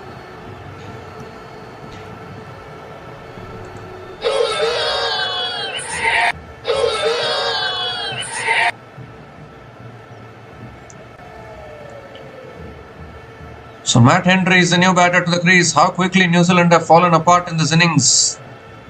It was looking so good when Mitchell and Chapman were at the crease. But this is what happens when 2-3 wickets fall very quickly. The innings completely disintegrates. And that is exactly what has happened. We saw it with Afghanistan just a few days ago in that run chase, where they were looking so good in the run chase. They just kept on losing wickets towards the end. And Noor Ahmed had to come in and hit a few sixes, and that tied the game and went to the super over. Now New Zealand, again the same thing has happened.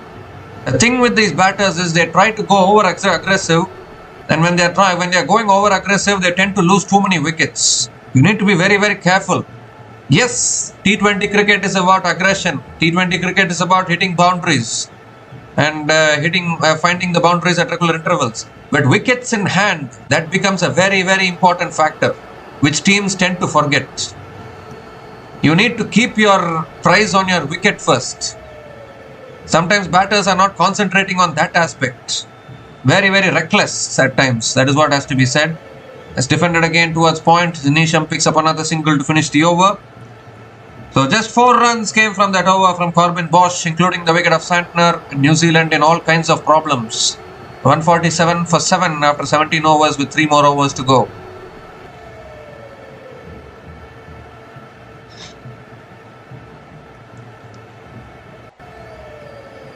Because why I am saying is the more wickets in hand, the better for the team to get to a bigger total. Even if you are scoring slightly slowly, I'll just give you an example. 120 for 2 at the end of 16 overs. Still last 4 overs you can get 60 runs, 70 runs, you can get to 190. 120 for 4, 120 for 5, that is a different equation. Because then you have run out of batters there. The wickets column is something which the batting team has to concentrate a lot. Because the more the wickets go down, the more trouble for the batting team. Hagis Rabada back into the attack. It's driven again by Jimmy Neesham. Towards deep extra covers, will push for 2, get 2, 150 up. No, 150 is still not up. Still one more run needed for 150. A couple of runs to start the over.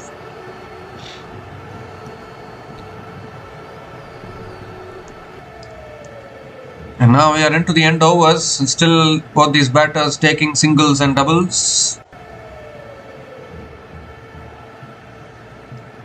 That's defended again by Nisham towards point. Picks up another single.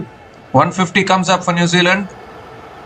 150 comes up in 17.2 overs. There's still 16 balls left in this innings. Can they at least get to 180 from here? Matt Henry can swing his bat around. We have seen it before.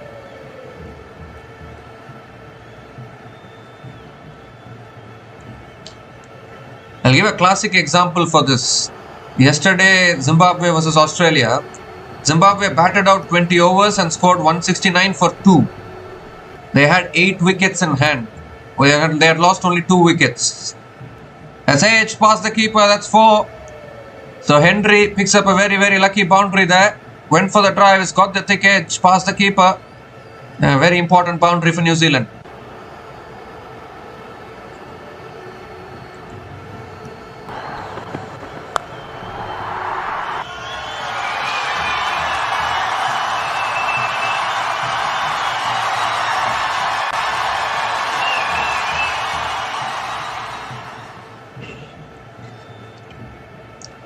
This time it's driven in the air. One bounce to covers. Another dot ball from Rabada.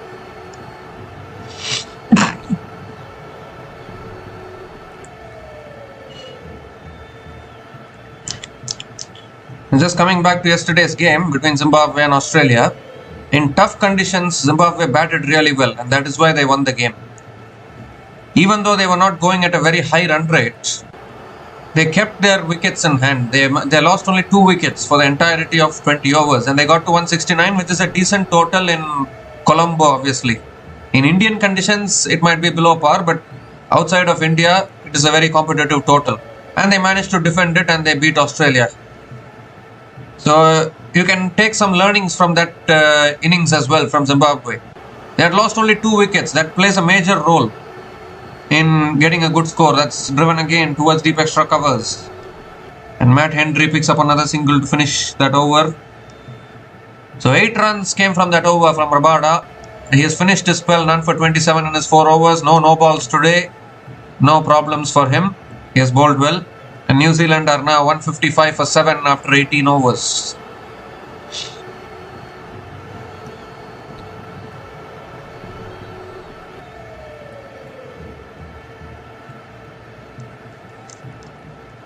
If we look at the New Zealand batting card, only Mark Chapman making a significant contribution, 48 from 26.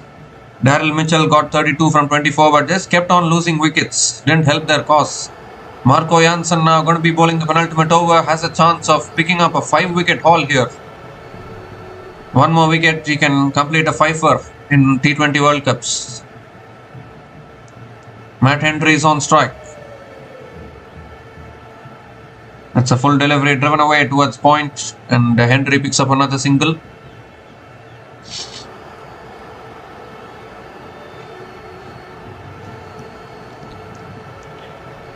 So at the moment South Africa will be happy with how things have panned out.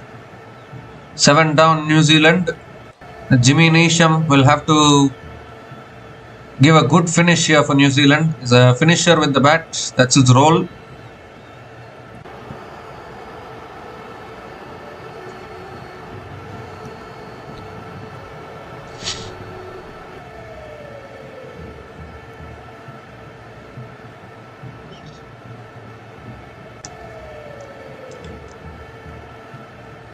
Second ball of the over coming up.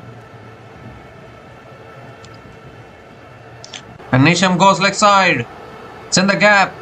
Again, good fielding. South Africa have been brilliant in the field. And Jimmy Neesham picks up another couple of runs.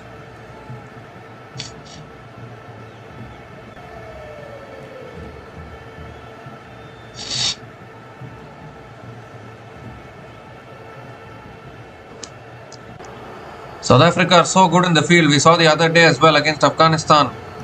The way they were taking all those boundary line catches. It was brilliant to watch as we see another single here from Neesham. Just 4 runs from the first 3 balls of this over.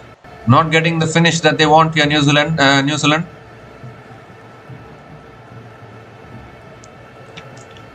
Janssen looking for another wicket. Try and complete 5-wicket haul. It's not easy to get 5 wickets in Indian conditions, which are so batting friendly. But he has an opportunity. One more wicket. That's full. It's flicked in the air. Lands safely towards deep mid wicket. And Henry picks up another single.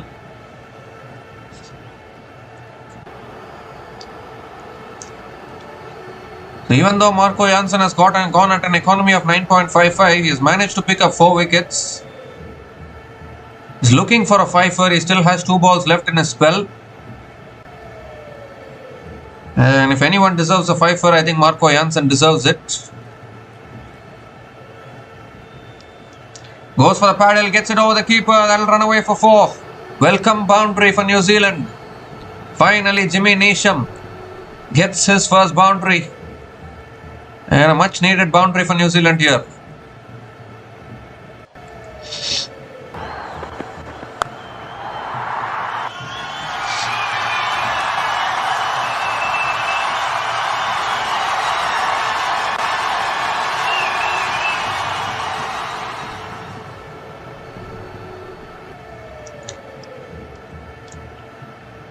So last ball of the over coming up.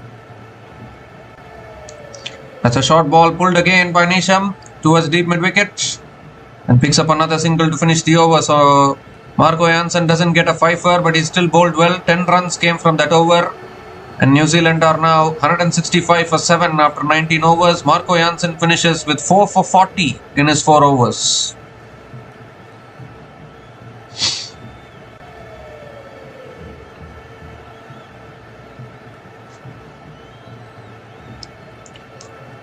So one can say that Marco Jansen has been expensive today, but 4 important wickets. That is what matters. Now still one more over left in this innings. Can they get it to 180? Somehow scratch their way, push their way to 180 New Zealand. Somehow it one stage it looked like New Zealand was surely going to push towards 200, but they've just lost momentum here. Corbin Bosch bowling the last over for South Africa. Full toss. Neesham hits it down the ground. Long on in business. Doesn't take the single. Oh my goodness. Doesn't take the single. So Neesham wants to do it all himself. Wants to provide a good finish. Maybe backing himself to hit a few sixes here. Jimmy Neesham. Very much capable. He's been in and around the New Zealand team for quite a long time now. Very experienced as well. He was part of the T20 World Cup in 2021 as well, when New Zealand finished runners-up in that tournament. Second ball of the over coming up. Another good delivery, full delivery there. Neesham hits it back to the bowler. Couple of dot balls to start the over. Brilliant bowling from Corbin Bosch. Brilliant start to the last over, and things are getting harder now for Neesham here. Anything under 180, South Africa will back themselves to chase it down. It's still looking like a good batting wicket. New Zealand have just lost momentum.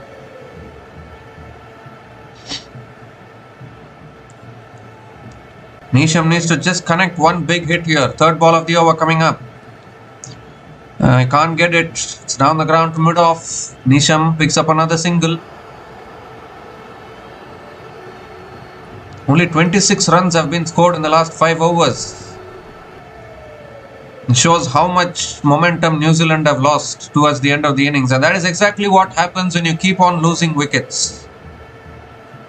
Because if you keep on losing wickets, it slows down proceedings. And that is exactly what has happened.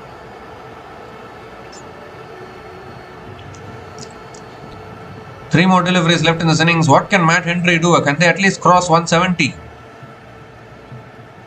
Fourth ball of the over coming up. Another good Yorker from Bosch. He hits it down the ground to long on. Just a single for Matt Henry. 2 more deliveries left now. You need to cross 170 at the bare minimum at least. Neesham is back on strike.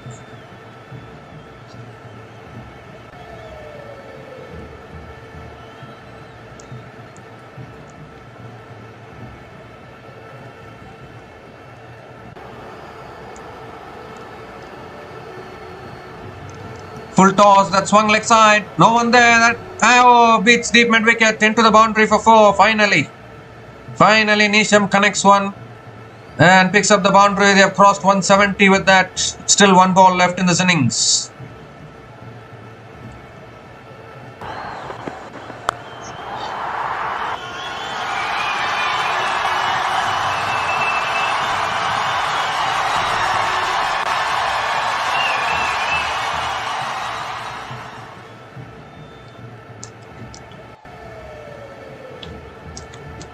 So 1 more delivery left in this innings. Neesham with a very important boundary. Can he find another one?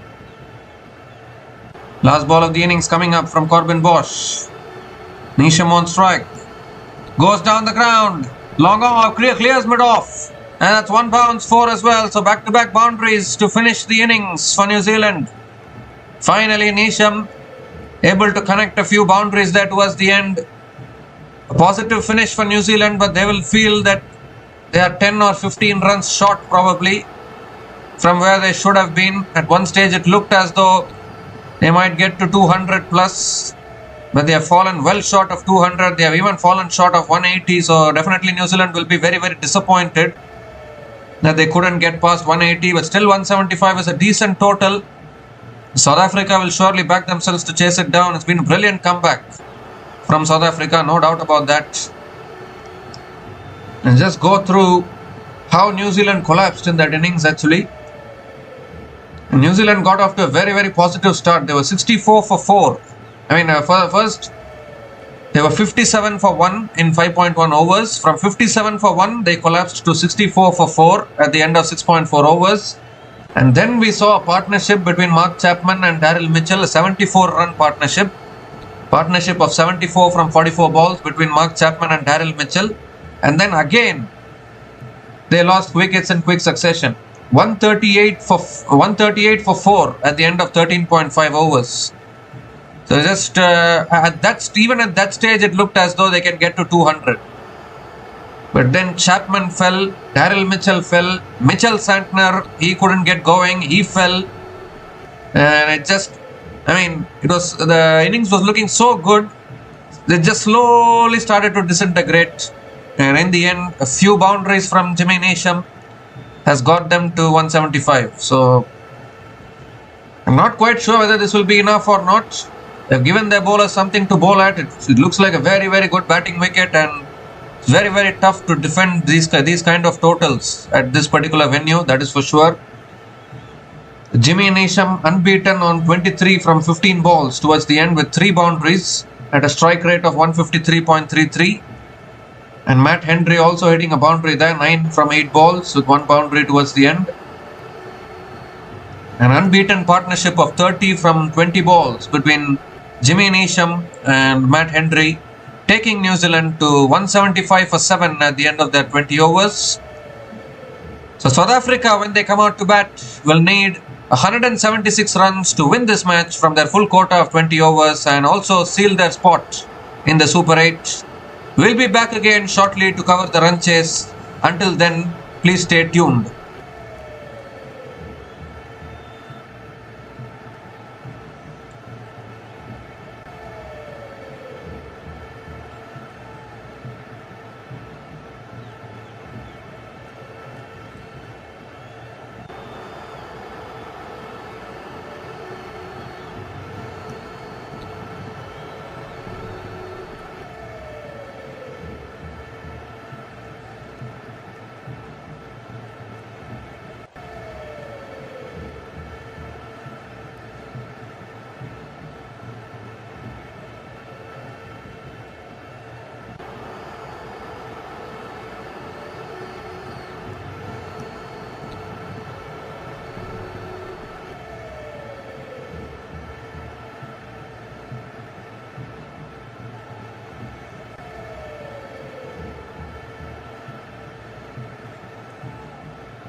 So hi guys, welcome back to the run chase, and what a fabulous start this is for South Africa. A new opening pair today for South Africa. Aiden Markram and Quinton de Kock are opening the batting. In fact, it's a regular opening pair. Sorry, it's a regular opening pair. I thought Ryan Rickelton was opening the batting. Ryan Rickelton will come in at number 3. It's a regular opening pair. Starts the over with the 6. Second ball of the over coming up. And it's edged past the keeper, past the third man region and into the boundary for 4. The 6 and a 4 to start this over. Hayden Markram has already raced to 19 runs from just 6 balls with 3 boundaries and 1 6 at a strike rate of 316.67. What a start this is to the run chase for South Africa.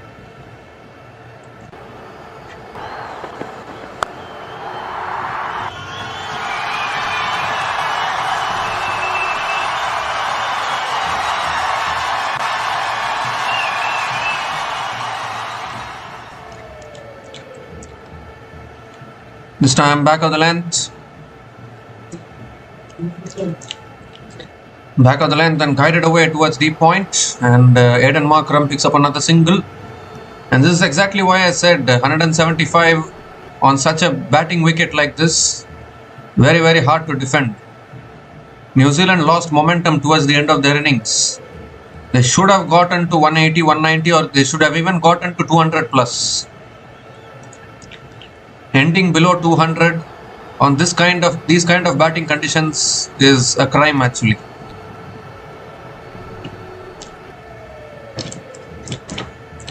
Lockie Ferguson coming around the wicket to Quinton de Kock, and that's a wide down the leg side. And Lockie Ferguson has to reload that one again.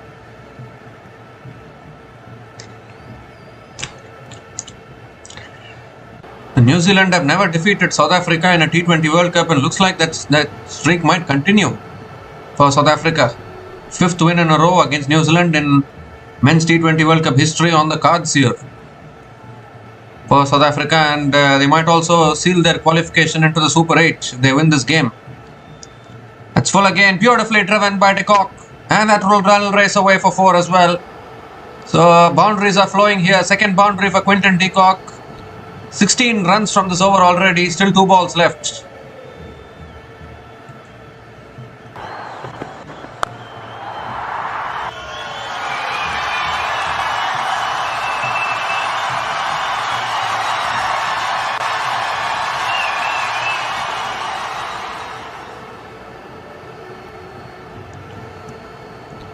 Well, what a start this is. 29 without loss in 1.4 overs. New Zealand need wickets here.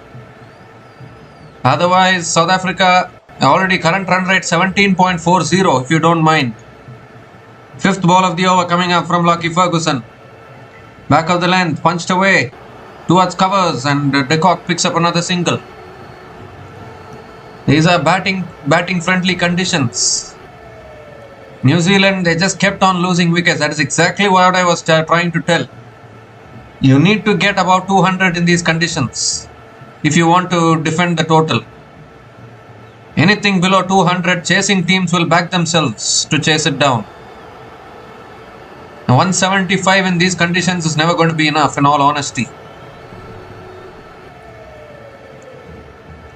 Last ball of the over coming up. Full and on the pads, flicked away by Markram. Picks up another single to finish the over. 18 runs came from that over from Lockie Ferguson. And South Africa off to a flying start, 31 without loss after 2 overs.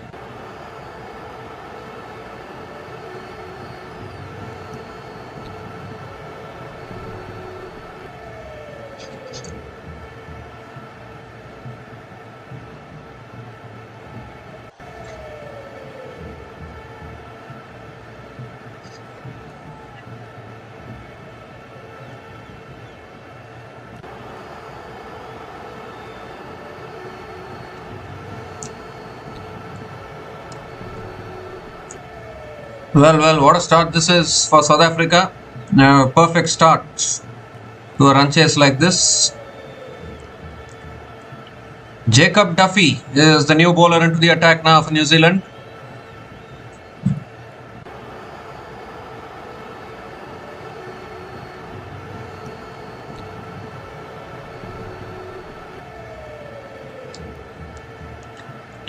Aiden Markram is on strike. Duffy coming over the wicket to Markram. Goes for the cut shot there, straight to covers. Dot ball to start the over from Jacob Duffy. Has been the leading wicket taker for New Zealand in T20 internationals in the last calendar year. Will be looking to continue his good form in T20 cricket. Obviously, in these Indian conditions, it's very, very hard for the bowlers, particularly in batting friendly conditions.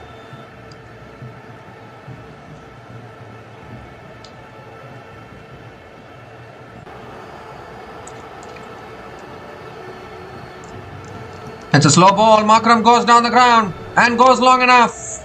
Goes long enough for 6. Straight down the ground from Aiden Markram. And picks up his second 6 already. And this is some start here to this run chase for South Africa. They are in a hurry, I think, to finish up this run chase.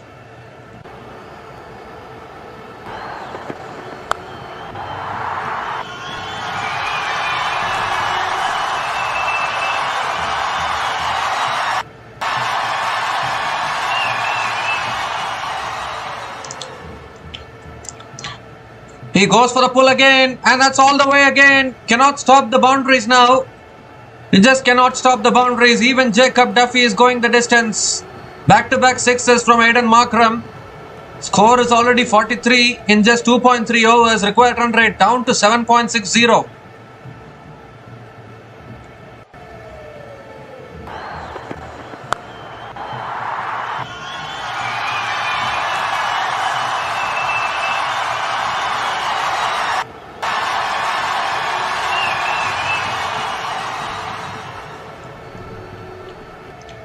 This time it's back of the lane, punched away, edge, past third man, 4 more.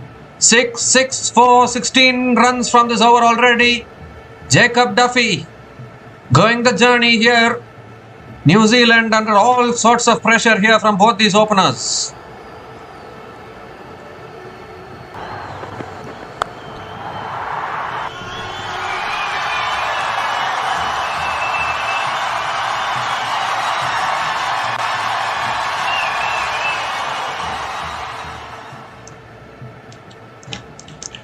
Oh, this time it's on the pads. Markram looking to flick it away. Gets it on the pads, and finally a dot ball against a run of play from Jacob Duffy.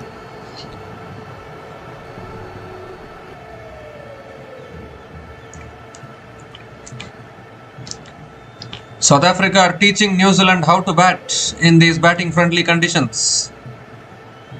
New Zealand need to learn a lesson or two from these two openers, where they have started now in this run chase. Last ball of the over coming up.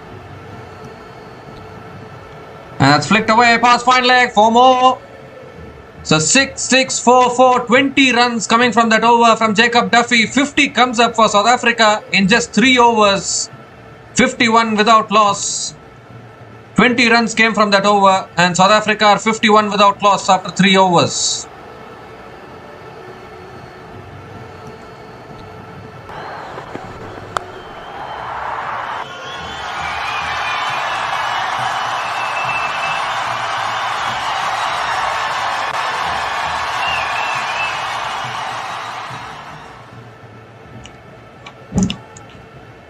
Well, South Africa 51 without loss, the fastest team 50 in this tournament, I think. In just 3 overs, they have gotten to 51. I told you it's batting friendly conditions, very, very hard to contain the runs. New Zealand 175, I don't think is enough in these conditions. Matt Henry into his second over now. It's a full delivery. Quinton de Kock drives it down the ground to mid-off, and another dot ball to start the over.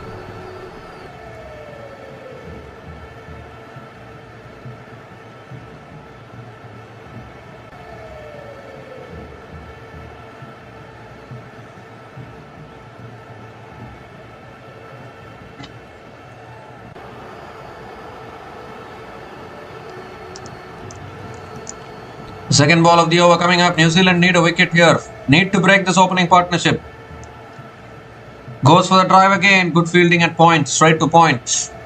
Back-to-back dot balls from Matt Henry.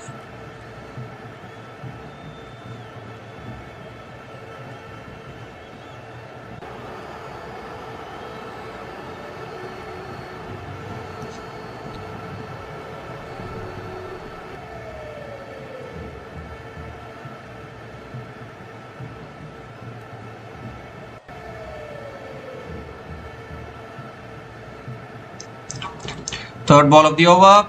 Goes for the pull. And beats deep mid-wicket for 4. Too short on that occasion from Matt Henry. And Quinton de Kock has pulled it away for 4 as well. He picks up his third boundary. Boundaries are flowing for South Africa.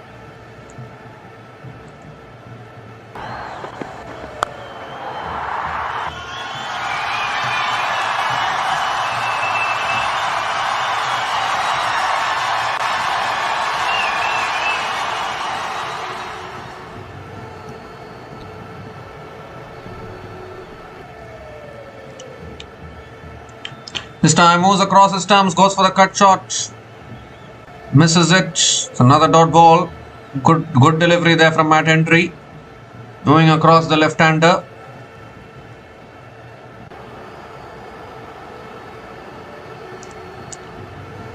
Two more deliveries left in this over. The required run rate has already dropped down drastically. That's only 7.41 the required run rate.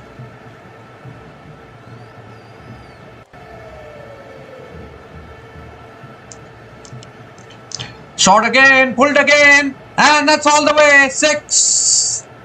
You can't bowl short to this man. He is so strong with the back on the back foot. Quinton de Kock picks up another 6. 10 runs from this over already. Still 1 ball left.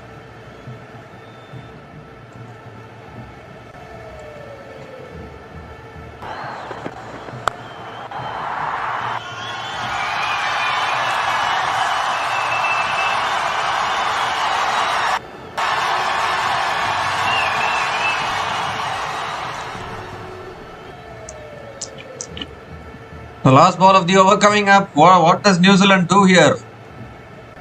This time it's driven again. Down the ground to mid-off. Picks up another single to finish the over. So 11 runs came from that over from Matt Henry. South Africa are now 62 without loss after 4 overs.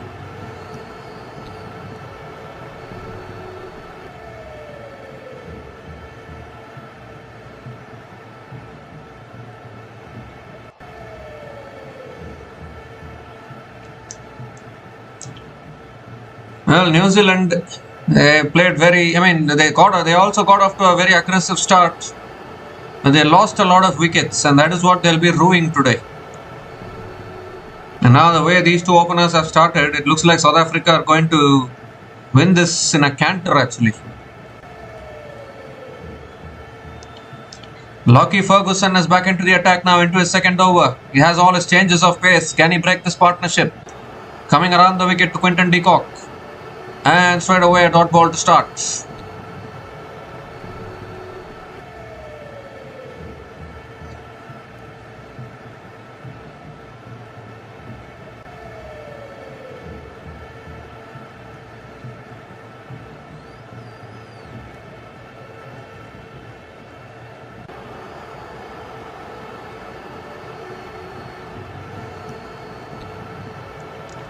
Second ball is full again, flicked away by de Kock. Straight to short mid-wicket. Another dot ball from Lockie Ferguson.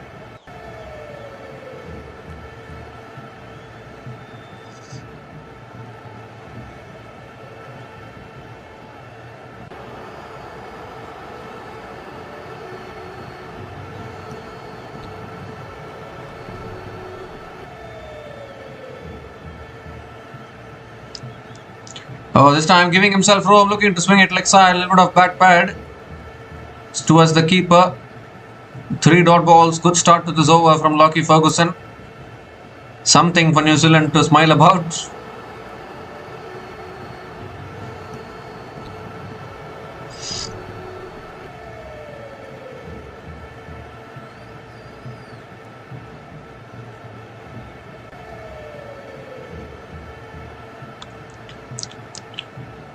The 4th ball of the over coming up. Back over the wicket. Oh, he's bowled him. Straight through the gate of Quinton de Kock. And finally New Zealand get the breakthrough. Nice and full from Lockie Ferguson. Quinton de Kock with a wild heave across the line is losing his leg stump in the process. Really good Yorker there from Lockie Ferguson. And New Zealand get a much needed breakthrough. Try and put a break on the scoring. Quinton de Kock is on his way after scoring 20 runs from 14 balls, and South Africa are now 62 for 1 after 4.4 overs.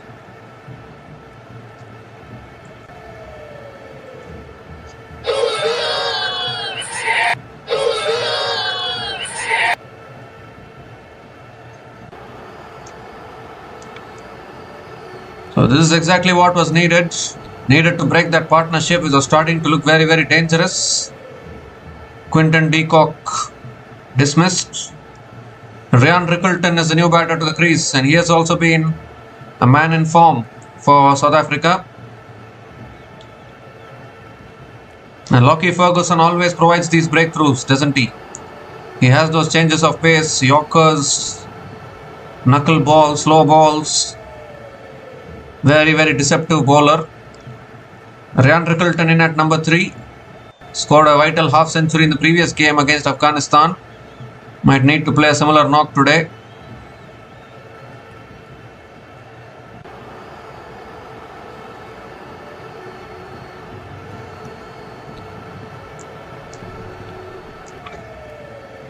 Two more deliveries left in this over. Rian Rickleton on strike. Coming around the wicket, Ferguson. And that's driven down the ground by Rickleton towards middle off. Directed, could have been very, very close. Rian Rickleton gets off the mark with a single. Gives the strike back to Aiden Markram.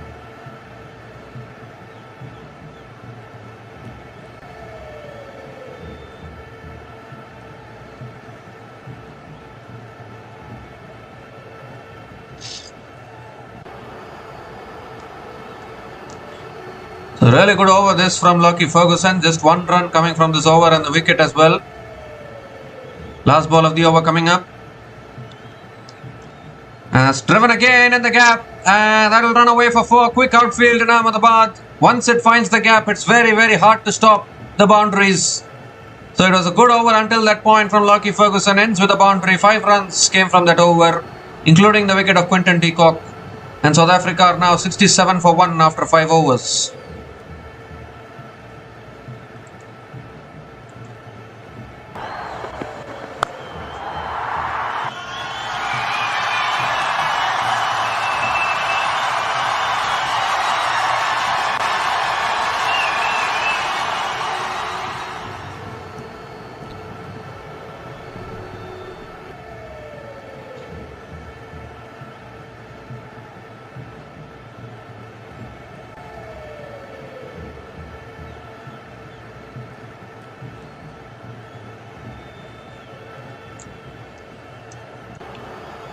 Well, 15 overs left. 109 more runs needed for South Africa.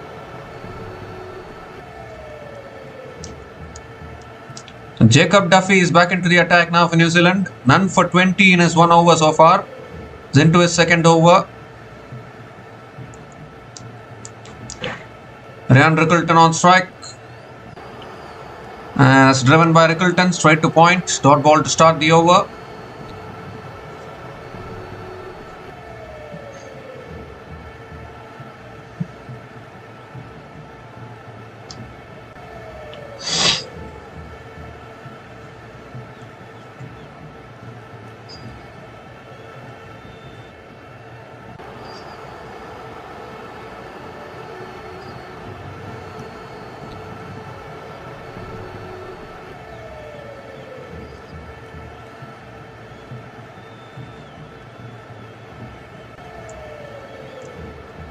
Second ball of the over coming up.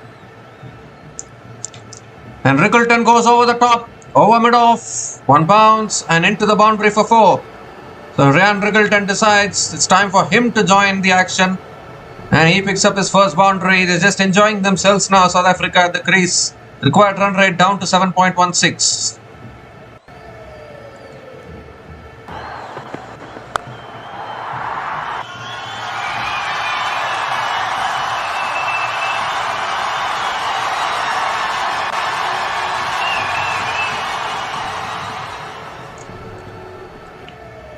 And this time Rickleton goes straight down the ground. Gun barrel straight down the ground all the way for 6. Wow, the boundaries and 6s are flowing here 4 and a 6 from Ryan Rickleton, and now the equation requirement is under 100 for South Africa. Brilliant shot down the ground from Rickleton.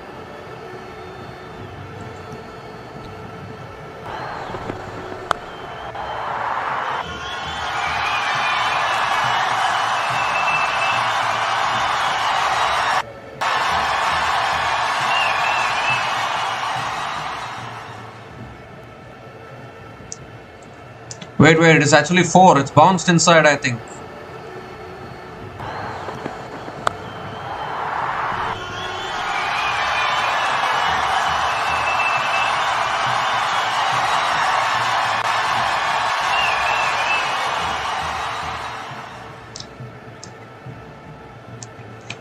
He goes again. This one, no doubt about this. This is miles back.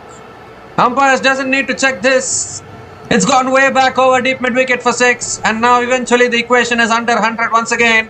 4-4-6 from Ryan Rickleton. And South Africa are in a hurry to get this run chase done with.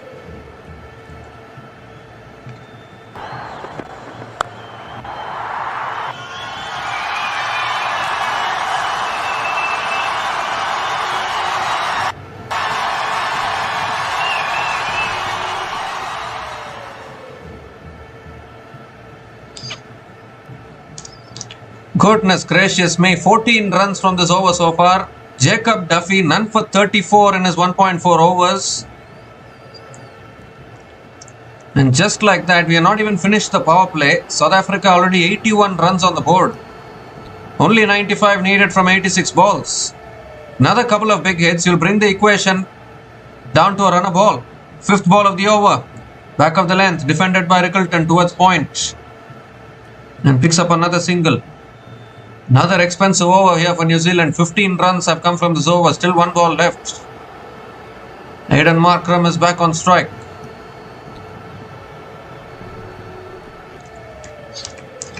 Absolute carnage from the South African batters. No doubt about that. A total of 175 was always going to be below par in such batting friendly conditions. And New Zealand bowlers paying the price now.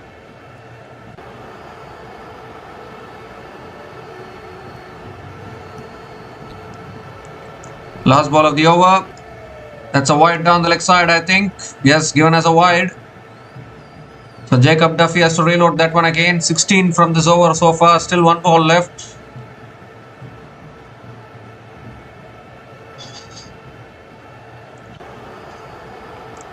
Well.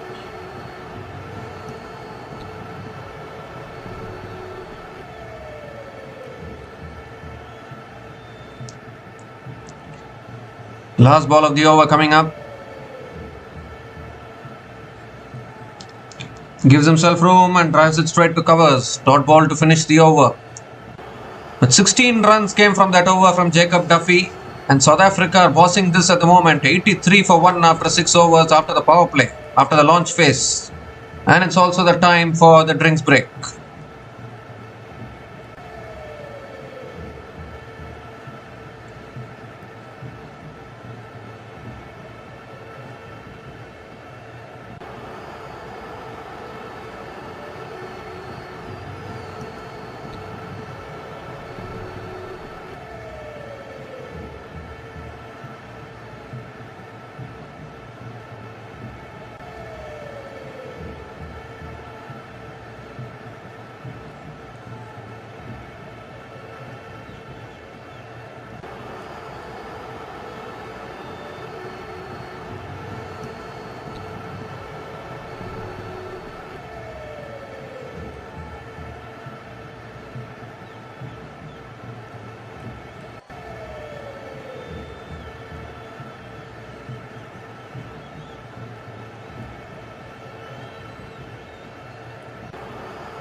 So we come to the end of the drinks break. As a bowling change here, Mitchell Santner is the new bowler into the attack now for New Zealand. Just 93 needed from the last 14 overs. It's looking like a walk in the park at the moment for South Africa. All they have to do is just keep their wickets in hand. Runs are flowing. Ryan Rickleton on strike. Santner coming over the wicket. Quicker delivery flicked away by Rickleton towards long on. Coming back for two actually. Brilliant running between the wickets. Couple of runs to start the over. And they're going to have a look at whether there was a run out or not.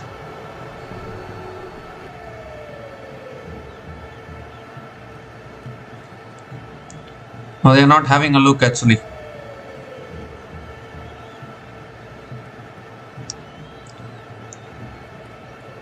The second ball of the over coming up. It's flicked away again by Rickleton towards deep mid wicket and picks up another single. So they're bossing this at the moment here, South Africa. It's very tough to defend it from here now. Required run rate is 6.59. It's an easy task in Ahmedabad actually. Win predictor is heavily favouring South Africa, and rightly so. 89% in favour of South Africa. So most likely South Africa might win this and they might seal their spot in the Super 8s. That's flicked away again by Markram and picks up another single.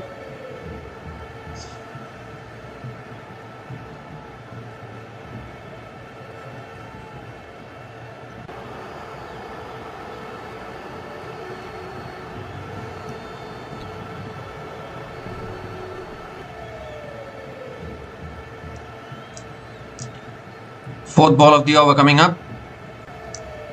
Short and wide, cut away again by Ryan Rickleton towards deep extra covers and picks up another single.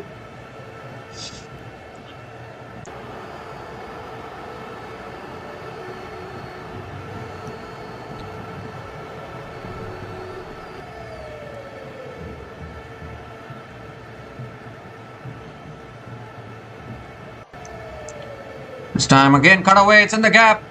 And that might run away for 4, will it? No, it won't. Good fielding and deep extra covers. Another couple of runs for Aidan Markram.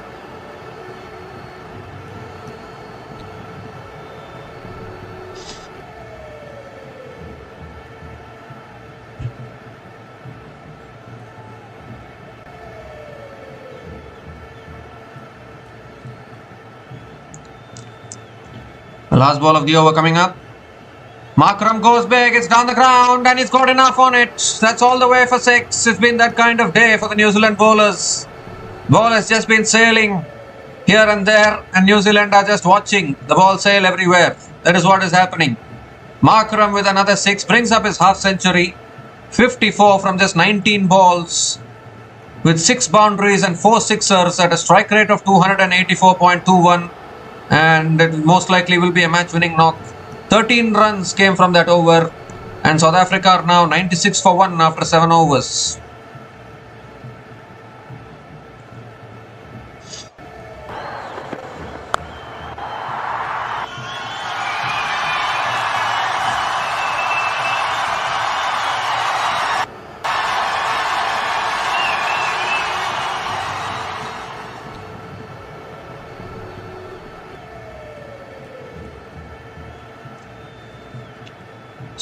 So close to the Super 8 spot is South Africa. Brilliant batting today. Completely outplaying, completely demolishing the New Zealand bowlers at the moment. Another bowling change. Jimmy Neesham is the new bowler into the attack for New Zealand. Ryan Rickleton is on strike. Just not able to stop the boundaries. And this time Rickleton hits it down the ground again to long on and picks up another single to start the over.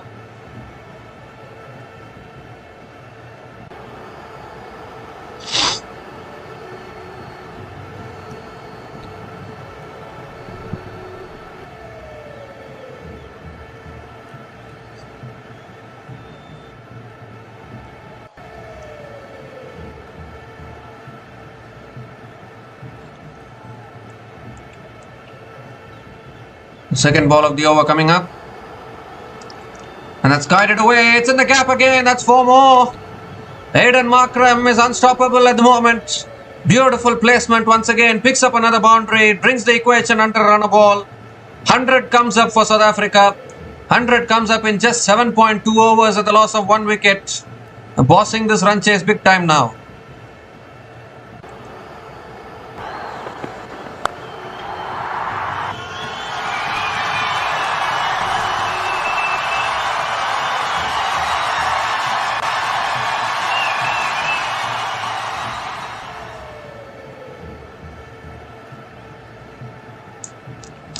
Third ball of the over coming up. It's flicked away again by Markram towards deep mid wicket and picks up another single.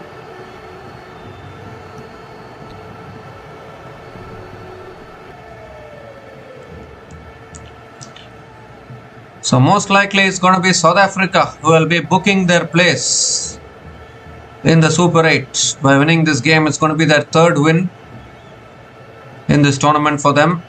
They have been really good. New Zealand will have to beat Canada in their next game and seal their qualification. As Rickleton goes down the ground. And how far? Oh, the fielder, has he completed it? I think he has, finally. He has completed the catch. Right on the edge of the boundary. We have seen that plenty of times before. The Rickleton has to go. Is it too little too late for New Zealand as they pick up their 2nd wicket? The equation is only a run a ball now. It was there in the slot actually for Ian Rickleton.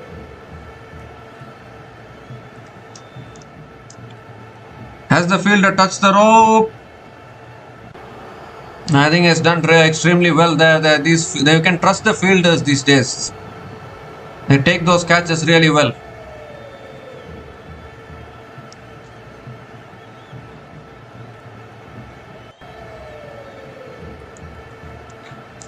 So it will be out.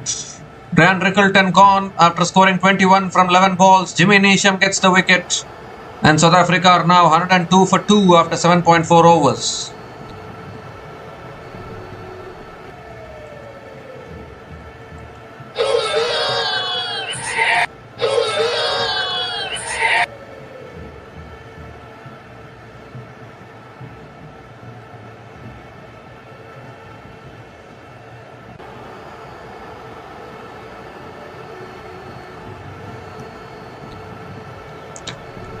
So Dewald Brevis is the new batter to the crease. Equation is only a run a ball. Just need to bat sensibly now, South Africa.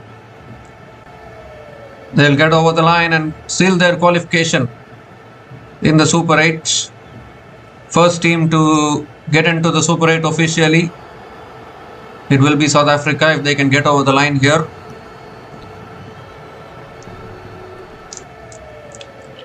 Two more deliveries left in this over. That's short and that's pulled away by Brevis. So just over the fielder. Very, very risky shot to play there for Brevis. It's just cleared that fielder. 1 bounce and into the boundary for 4. Straight away Brevis getting off the mark with a boundary. Equation back under a run a ball.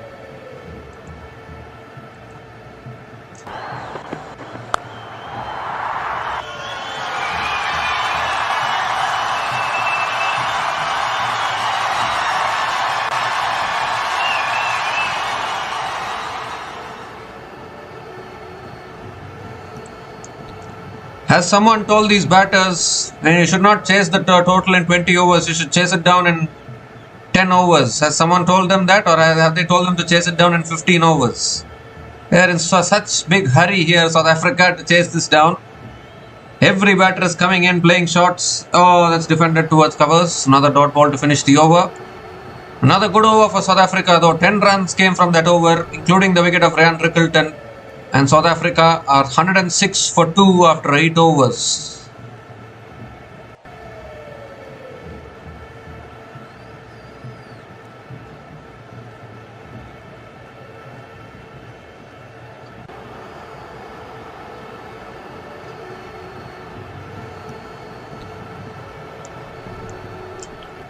Just 70 more runs needed now.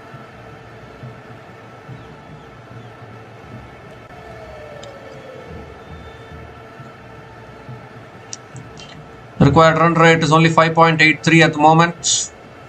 Aggressive batting from South Africa. Mitchell Santner now into his second over. Quicker delivery punched away by Markram towards deep extra covers and picks up another single to start the over.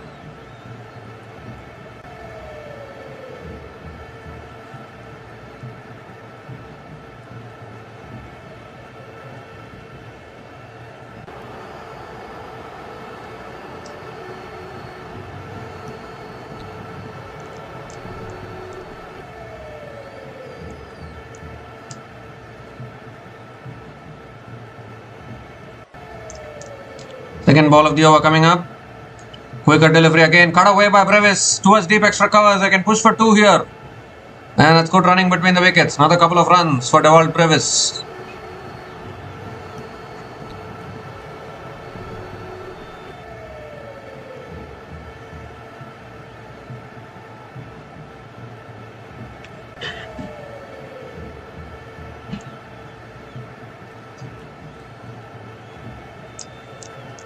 .67 needed now. Tossed up, Brevis goes down the ground. One bounce to long on and picks up another single.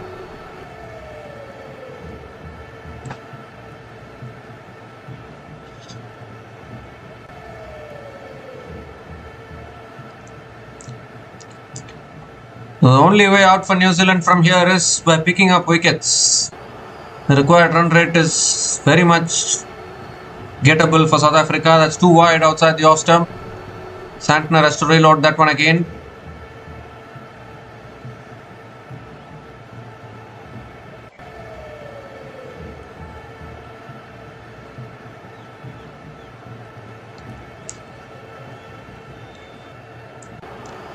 Quicker delivery, it's hit away down the ground by Markram towards long off and picks up another single.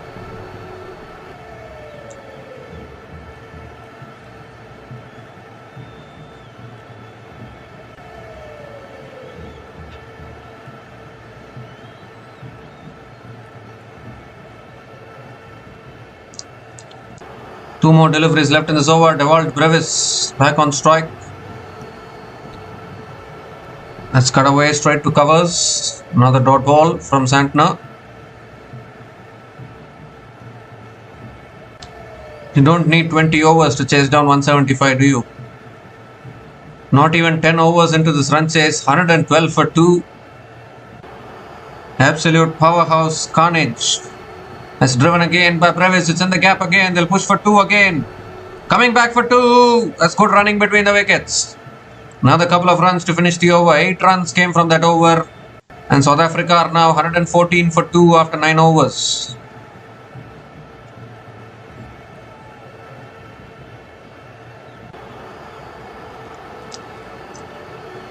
Hayden Markram, captain leading from the front for South Africa. 61 from just 23 balls. With 7 boundaries and 4 sixes. Not giving an inch to the opposition. This is how you should be batting in run chases like this. You still have David Miller, Tristan Stubbs and Marco Jansen to come in after this. It's a powerhouse batting lineup of South Africa actually.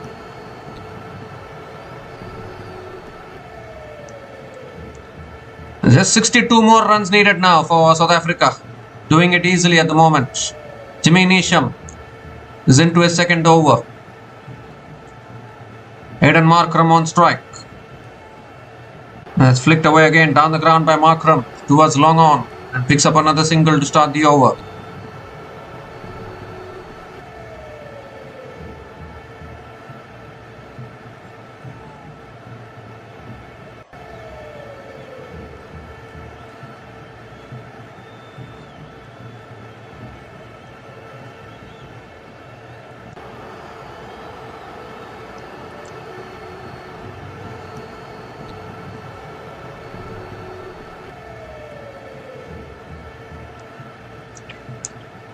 Dewald Brevis is back on strike. Need to be careful against Brevis. He'll surely look to go after Neesham. That's punched away by Brevis straight to covers. And a dot ball here from Neesham.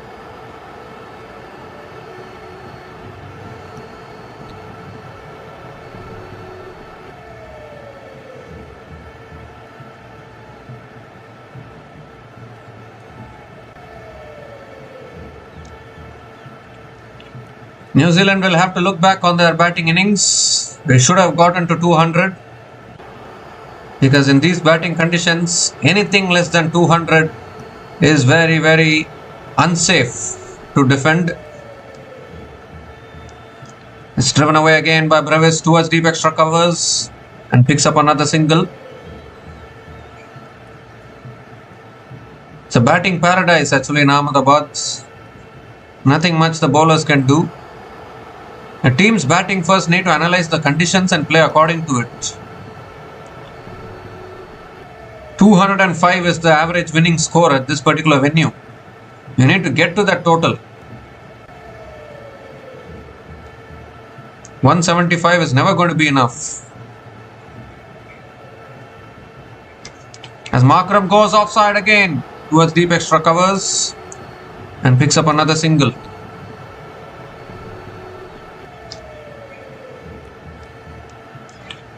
South Africa will be making it through to the Super 8. That's a good achievement for them.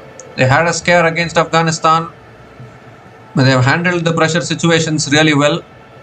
Deserve to be going through to the Super 8.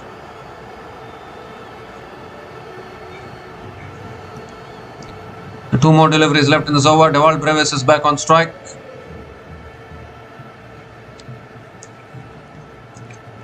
It's flicked away again by Brevis and picks up another single.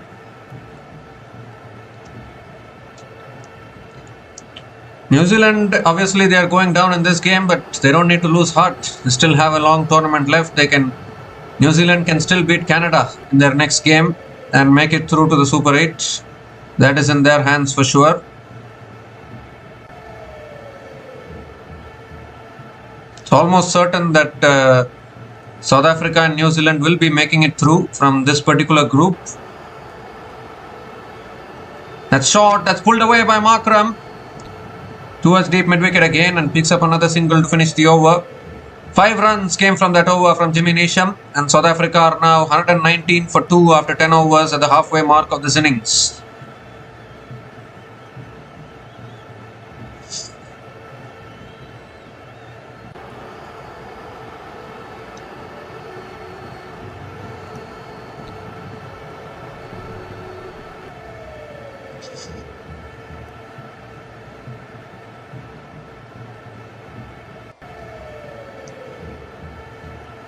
Just 57 more needed now for South Africa in the last 10 overs. The equation is under a run ball.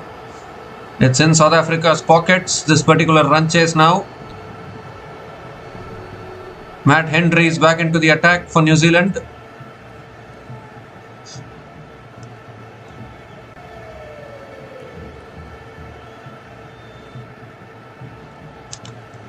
Aidan Markram is on strike.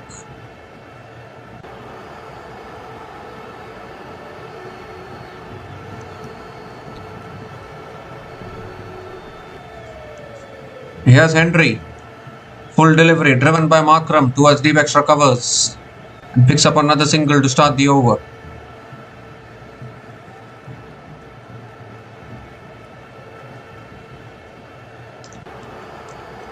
Credit needs to be given where it's due. If South Africa could restrict New Zealand to 175 in these conditions, if South Africa have restricted New Zealand to just 175 in their full 20 overs, they surely deserve appreciation, because it's very, very tough to restrict the runs at this particular venue and particularly in these conditions.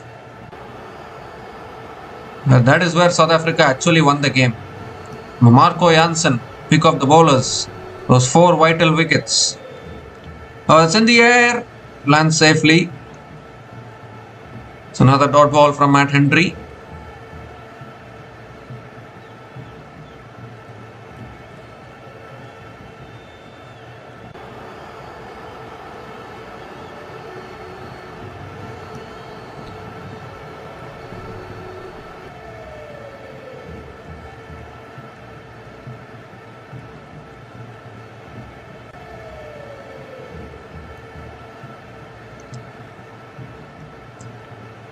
Third ball of the over. Driven down the ground again. Straight back at the bowler. Another dot ball. A good start to this over here from Henry. Just one run coming from the first 3 balls of this over.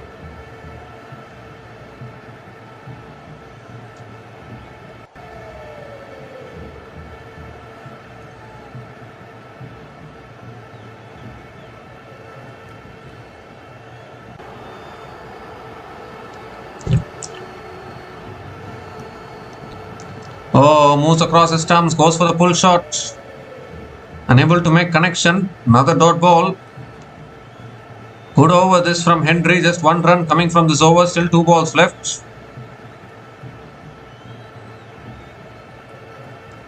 New Zealand should have done this much earlier. They conceded way too many runs in the first 6 overs.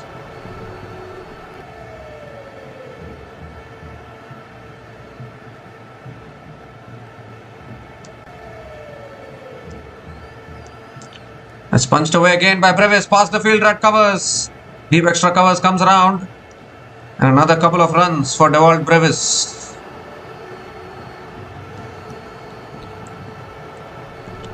This is all that is needed now at this particular situation. Sensible batting. It will take South Africa through. Have brought the equation so far down. Shouldn't be a tough ask from here.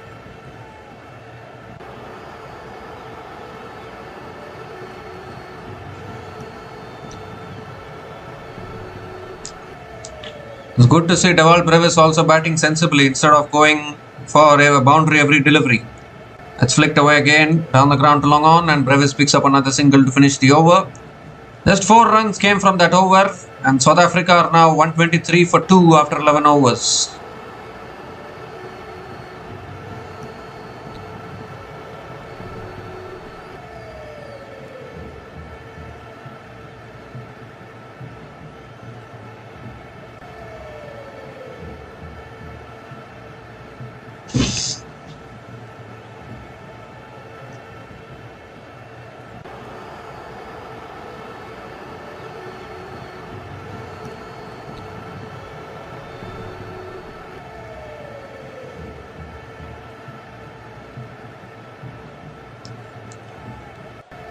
So 9 overs left, 53 needed.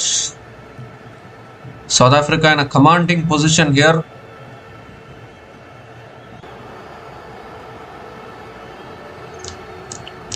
Well, an interesting bowling change.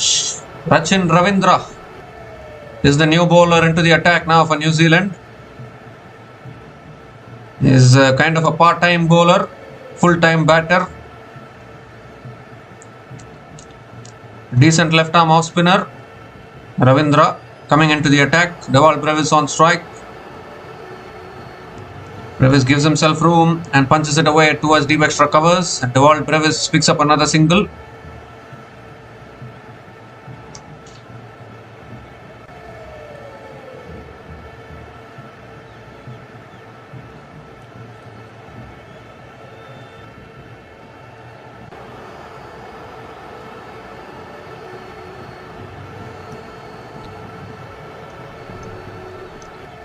With a ball again, flicked away again by Markram towards deep mid-wicket and picks up another single. Just rotating the strike now, equation is still under a runner ball. Still in the hands of South Africa.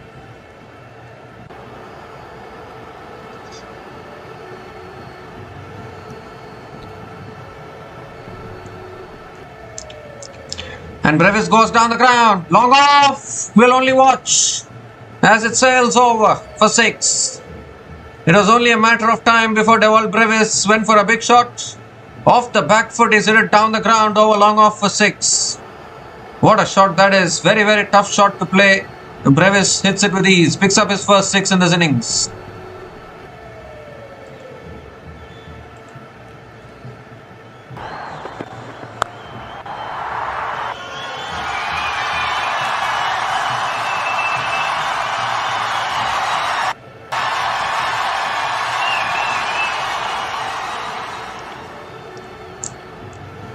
This time around, comes down the wicket, hits it high in the air, and it will be taken. It is taken at long on. One shot too many from Brevis. One would question, was that shot necessary at this stage of the innings? batting so well. The equation is well under on a ball, but Dewald Brevis getting overexcited, looking for another 6, mistiming it, and Daryl Mitchell making no mistake at long on. So third wicket goes down for South Africa. Dewald Brevis gone after scoring 21 from 17 balls. And South Africa are now 131 for 3 after 11.4 overs.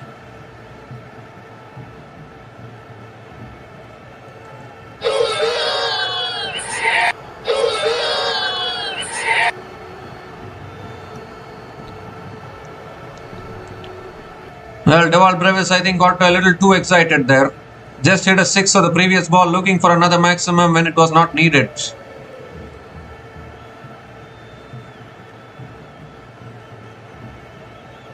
So Dewald Brevis is gone. David Miller is the new batter to the crease. The calming influence of David Miller, Tristan Stubbs will take South Africa through in this run chase, that is for sure.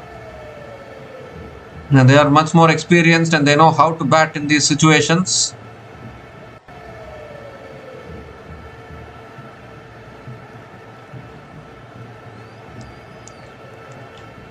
Two more deliveries left in this over.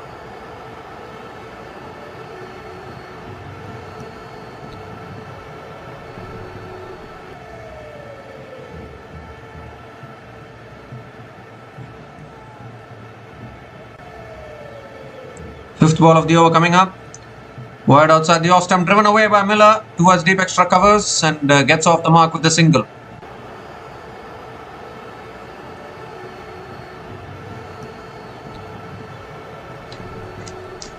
So Aiden Markram is back on strike.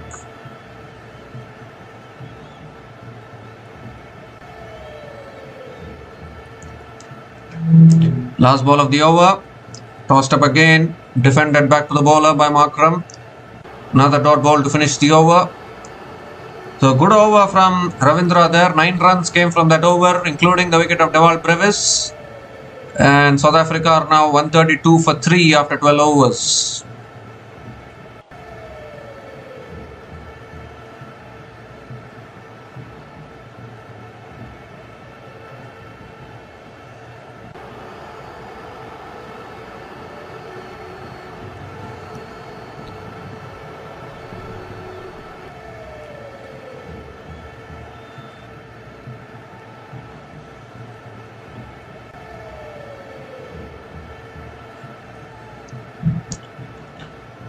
So Mitchell Santner is back into the attack now, into his third over.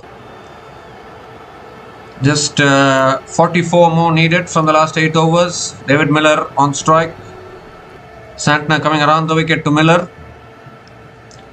Quicker delivery, Miller punches it straight to point. Dot ball to start the over.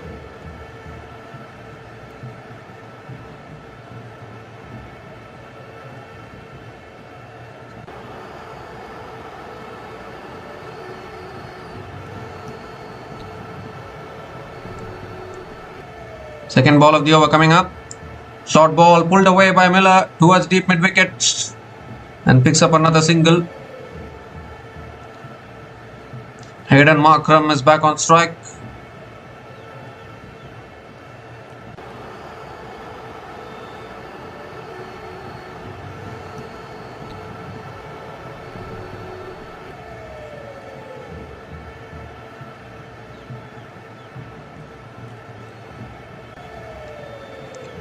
Tossed up outside the off stump. Markram goes for the drive, misses it.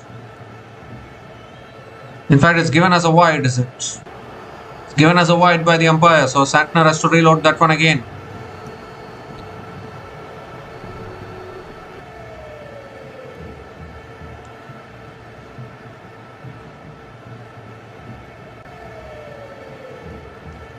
Short and wide, cut away again, straight to covers, a little bit of a fumble. And they'll complete the single. Miller is back on strike.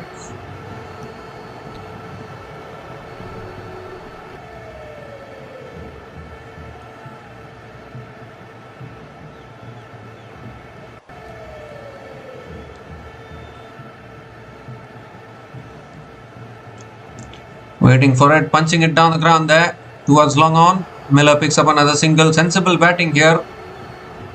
They know they don't need to do anything silly at this stage. Just keep rotating the strike. That will do nicely.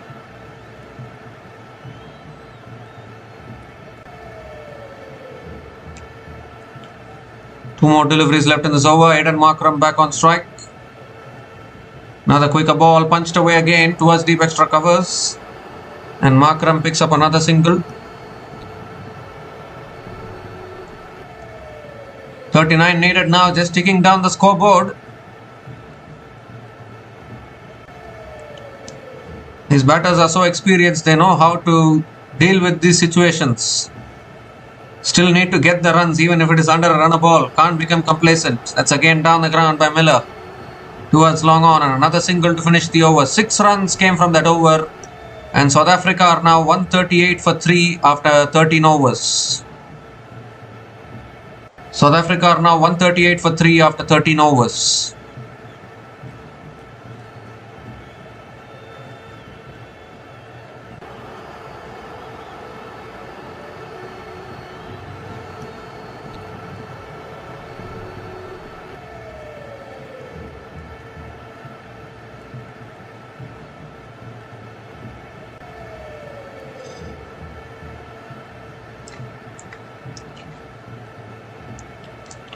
Lockie Ferguson is back into the attack now for New Zealand.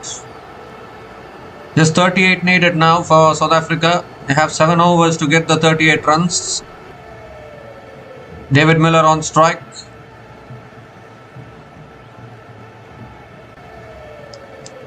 That's a full delivery. Miller hits it down the ground. Long on.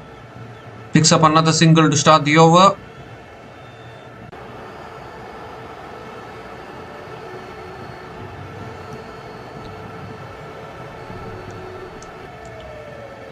So Aidan Markram is back on strike.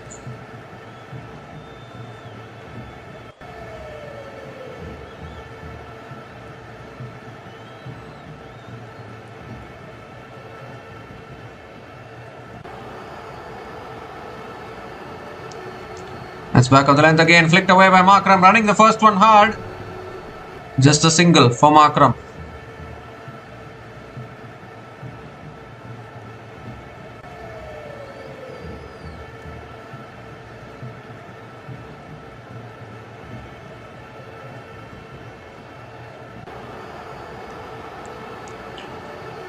Miller is back on strike.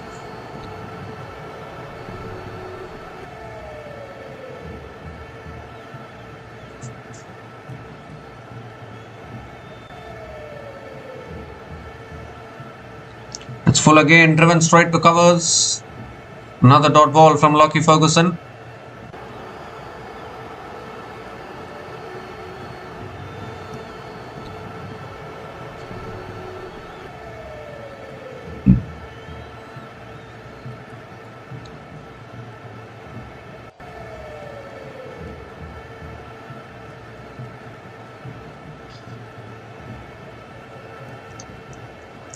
Shot again, goes for the pull, down the ground. Picks up another single. So happy with singles now, South Africa. 35 needed from 38 balls.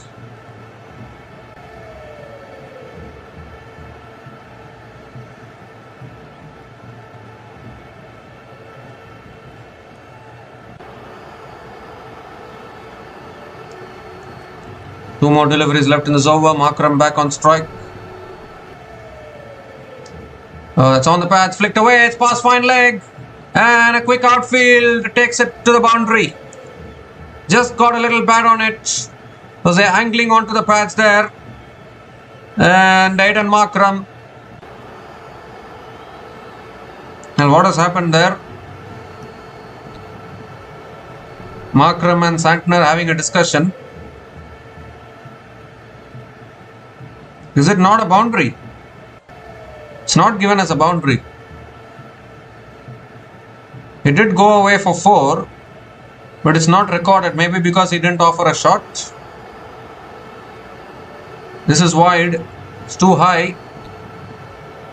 Lockie Ferguson has to reload that one again. There's some rule we need to go back and check. Maybe if you haven't offered a shot, it won't be counted as runs. It went for 4, but it's not recorded in the scoreboard.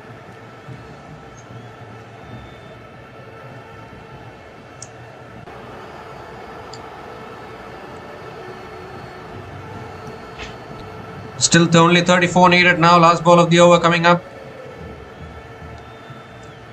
And he drives it down the ground. Was it a catching opportunity? I think it was. Put down by Lockie Ferguson. So another dot ball to finish the over. Good over from Lockie Ferguson there. 4 runs came from that over, and South Africa are now 142 for 3 after 14 overs, and it's also the time to have a drink. Time for the drinks break.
So South Africa just need another 34 more runs to win this match and become the first team to officially qualify for the Super 8.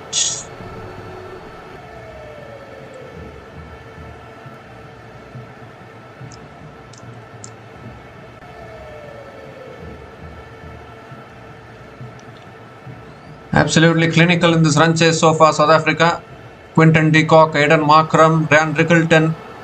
Carnage at the beginning has brought the equation under a run ball, and now just need to provide the finishing touches to this run chase, complete the formalities.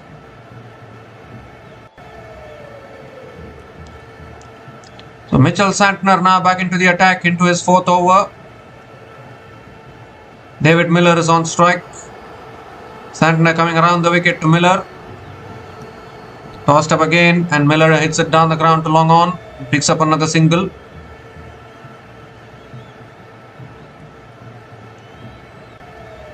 The last ball of the previous over, it was a drop catch from Lockie Ferguson there. Need to take those catches at this level.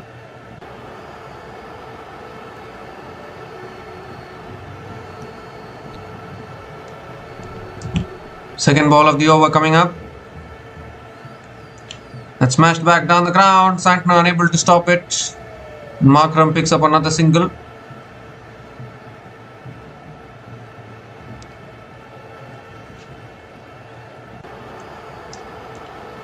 New Zealand still have a game left against Canada.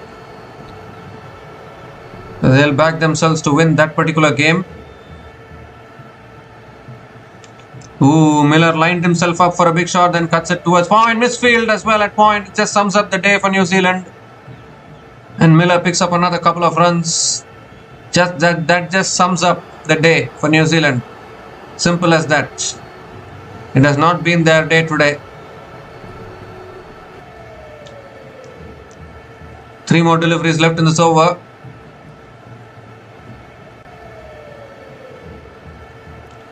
Full again, Miller hits it down the ground towards long on and picks up another single.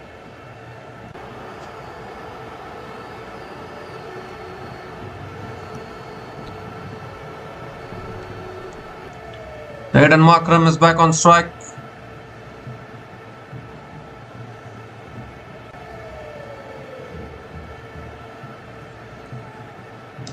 Quick a ball, Markram punches it back to Santner. Another dot ball here.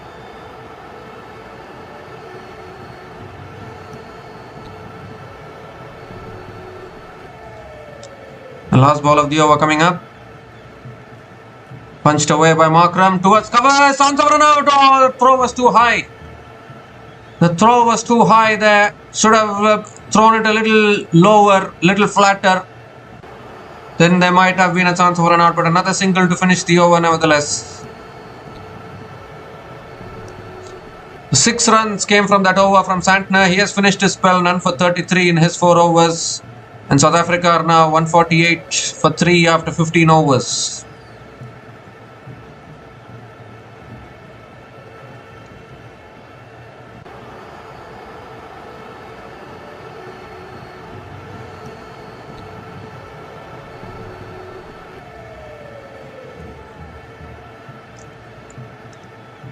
Jacob Duffy has been brought back into the attack now.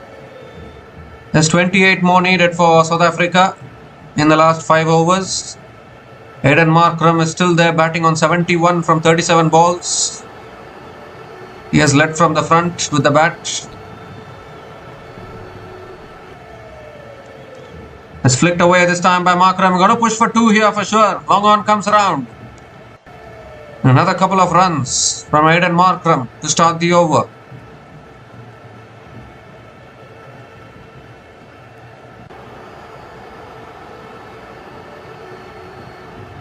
.150 comes up as well for South Africa. 150 comes up in just 15.1 overs. Just 26 more needed from the last 29 balls. It's pulled away by Markram. He's found the gap, I think. Yes, he has. Yes, he has. Beats long on. Into the boundary for 4. And South Africa getting ever so close now. Another boundary here for Markram. Just 22 away now from winning this game.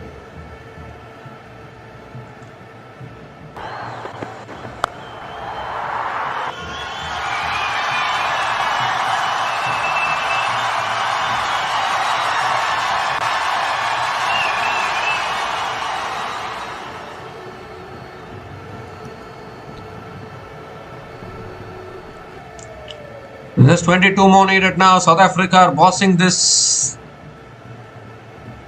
Can Aiden Markram get to 3 figures? You need to look at that as well. 3rd ball of the over coming up. On the pads again, flicked away by Markram towards deep square leg and picks up another single.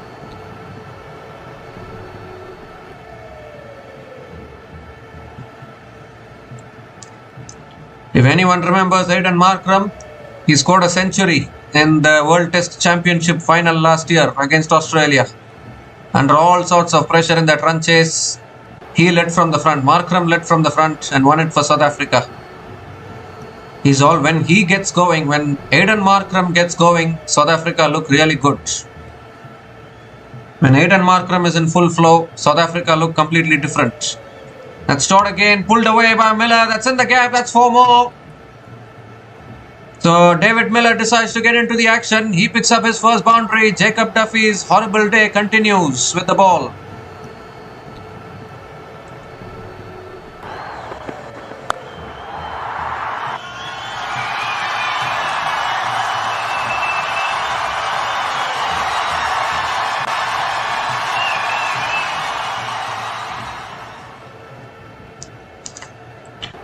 That's too wide. Too wide. Given as a wide by the umpire. Jacob Duffy has to reload that one again. None for 48 in his 2.4 overs today. Jacob Duffy. Unfortunately, nothing has gone his way. Normally a really good bowler in this format of the game. Number 1 ranked bowler in the T20 format for New Zealand in the last 1 year. But unfortunately, even he has had a bad day today. Shot again, pulled down the ground by Miller towards long on and picks up another single.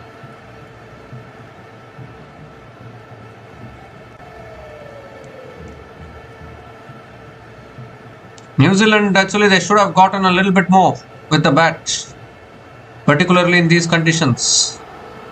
175 is never going to be enough. If they had got this similar total in Colombo, then it would have been a different story. But definitely not in Ahmedabad. In Ahmedabad, you need to get 200. That's driven down the ground again by Markram towards long on and picks up another single to finish the over. So 14 runs came from that over from Jacob Duffy, and South Africa are now 162 for 3 after 16 overs.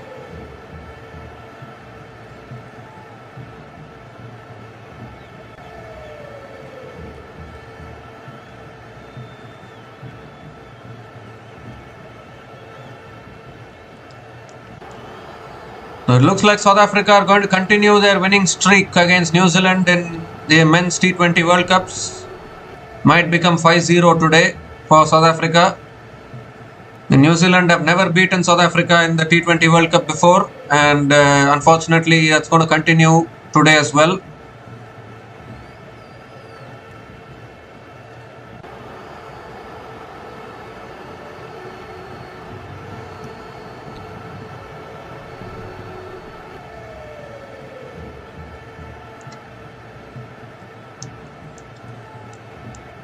So Matt Henry is back into the attack. Aidan Markram on strike. Has flicked away again down the ground. Markram picks up another single. 13 away now from winning this.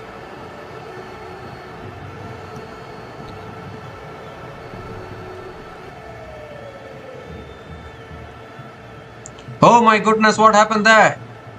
What happened there? It's an overthrows. It's gone away for 4. Goodness me.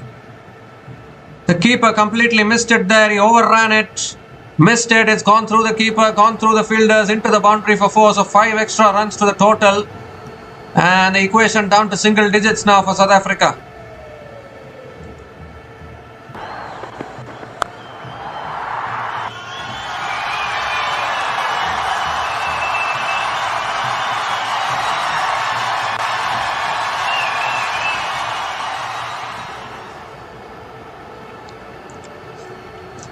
Absolute disaster for New Zealand. That's driven away again. Short third man does well. Miller picks up another single. Nothing much you can do now. Just 8 more needed for South Africa. Aidan Markram is back on strike.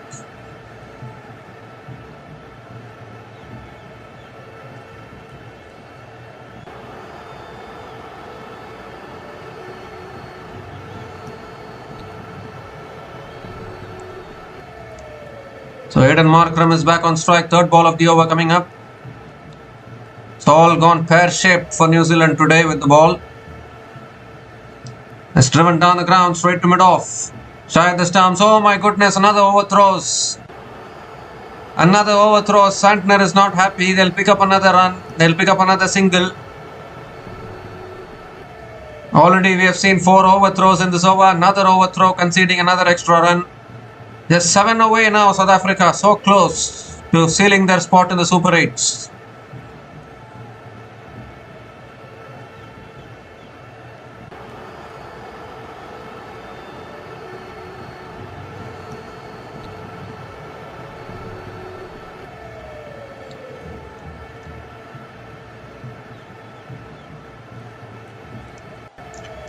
It's shot again, pulled again by Miller towards deep mid-wicket. And picks up another single. 1 hit away now, South Africa. Just 6 more runs needed.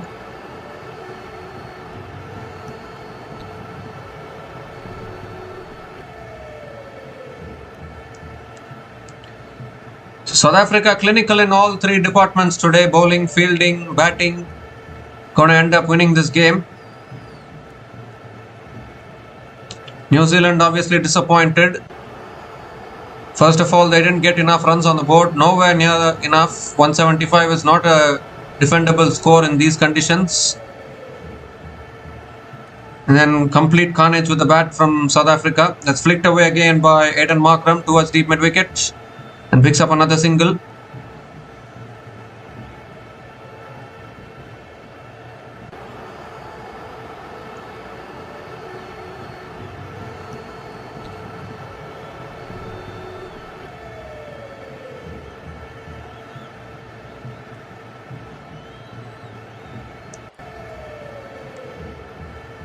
So last ball of the over coming up. Shot again, it's pulled down the ground. Towards long on, they're going to push for 2 here. And no, they're not pushing for 2, just a single. Oh my goodness, and what happened there to Matt Henry? Hopefully he's alright. Yeah, he's alright. Almost a collision there with Miller. But Matt Henry is back up on his feet. 10 runs came from that over. And South Africa are now 172 for 3 after 17 overs. Just 4 runs needed now for victory.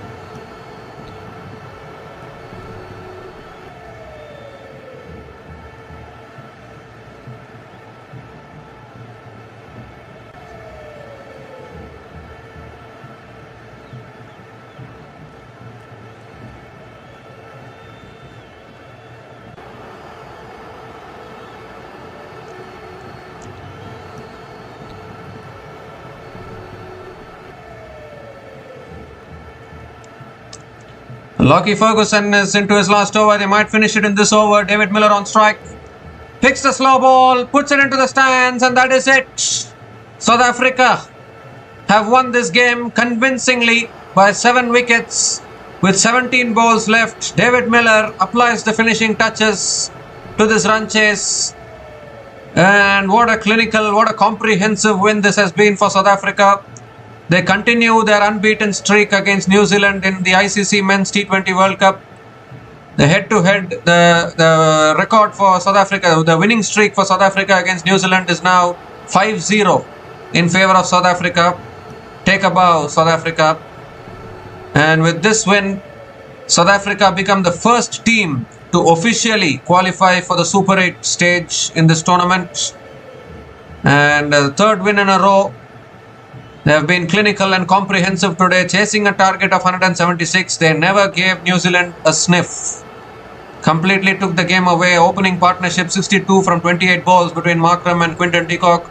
Then a partnership of 40 from 18 balls between Aiden Markram and Ryan Rickelton. And that really broke the back of this run chase. Aiden Markram leading from the front.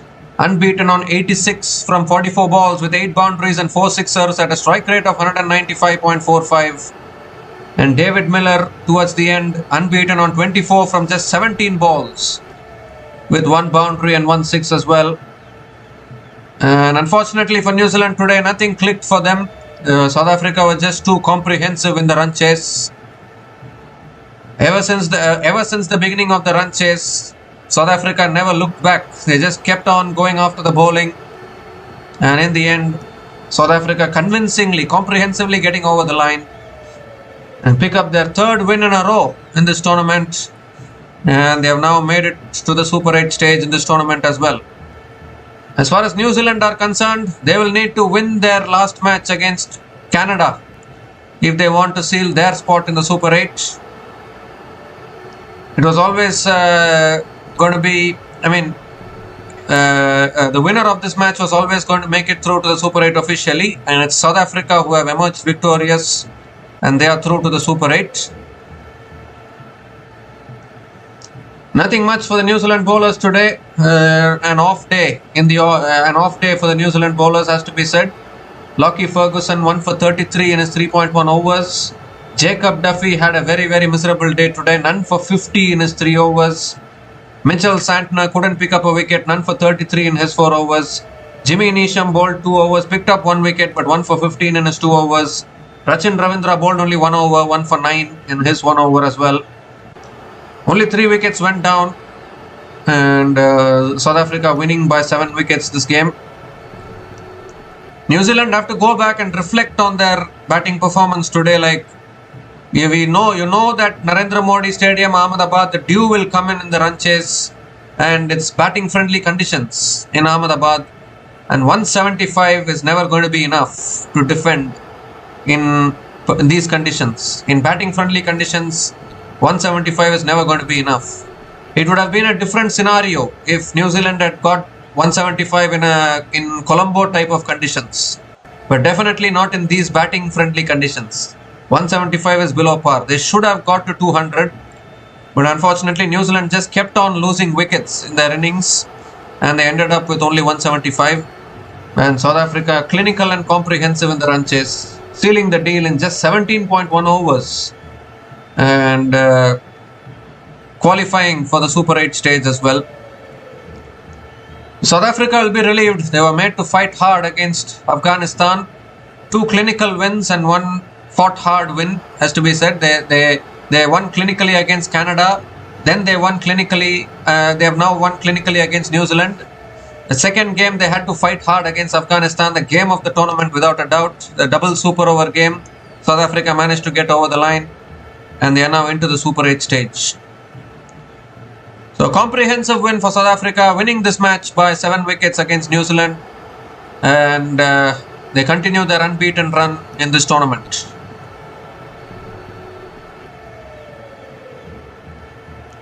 So, we'll be back again to cover the future matches of this ICC Men's T20 World Cup 2026. So, until we come back again, please like, share and subscribe to our channel Runs and Views.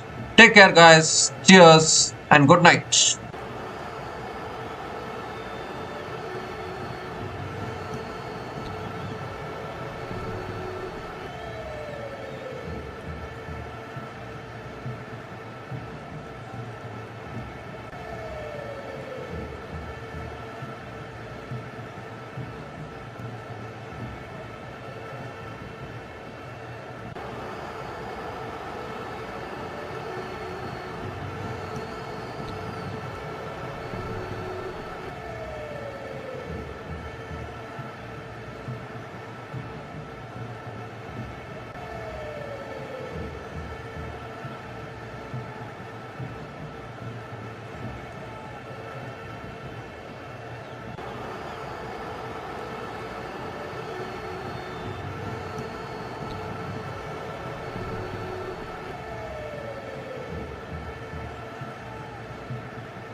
Thanks for watching. Please like, subscribe, and share.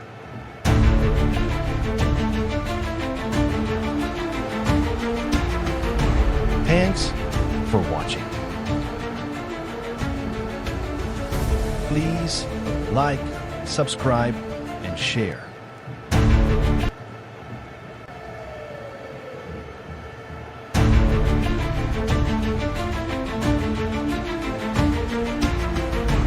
Thanks for watching. Please like, subscribe, and share.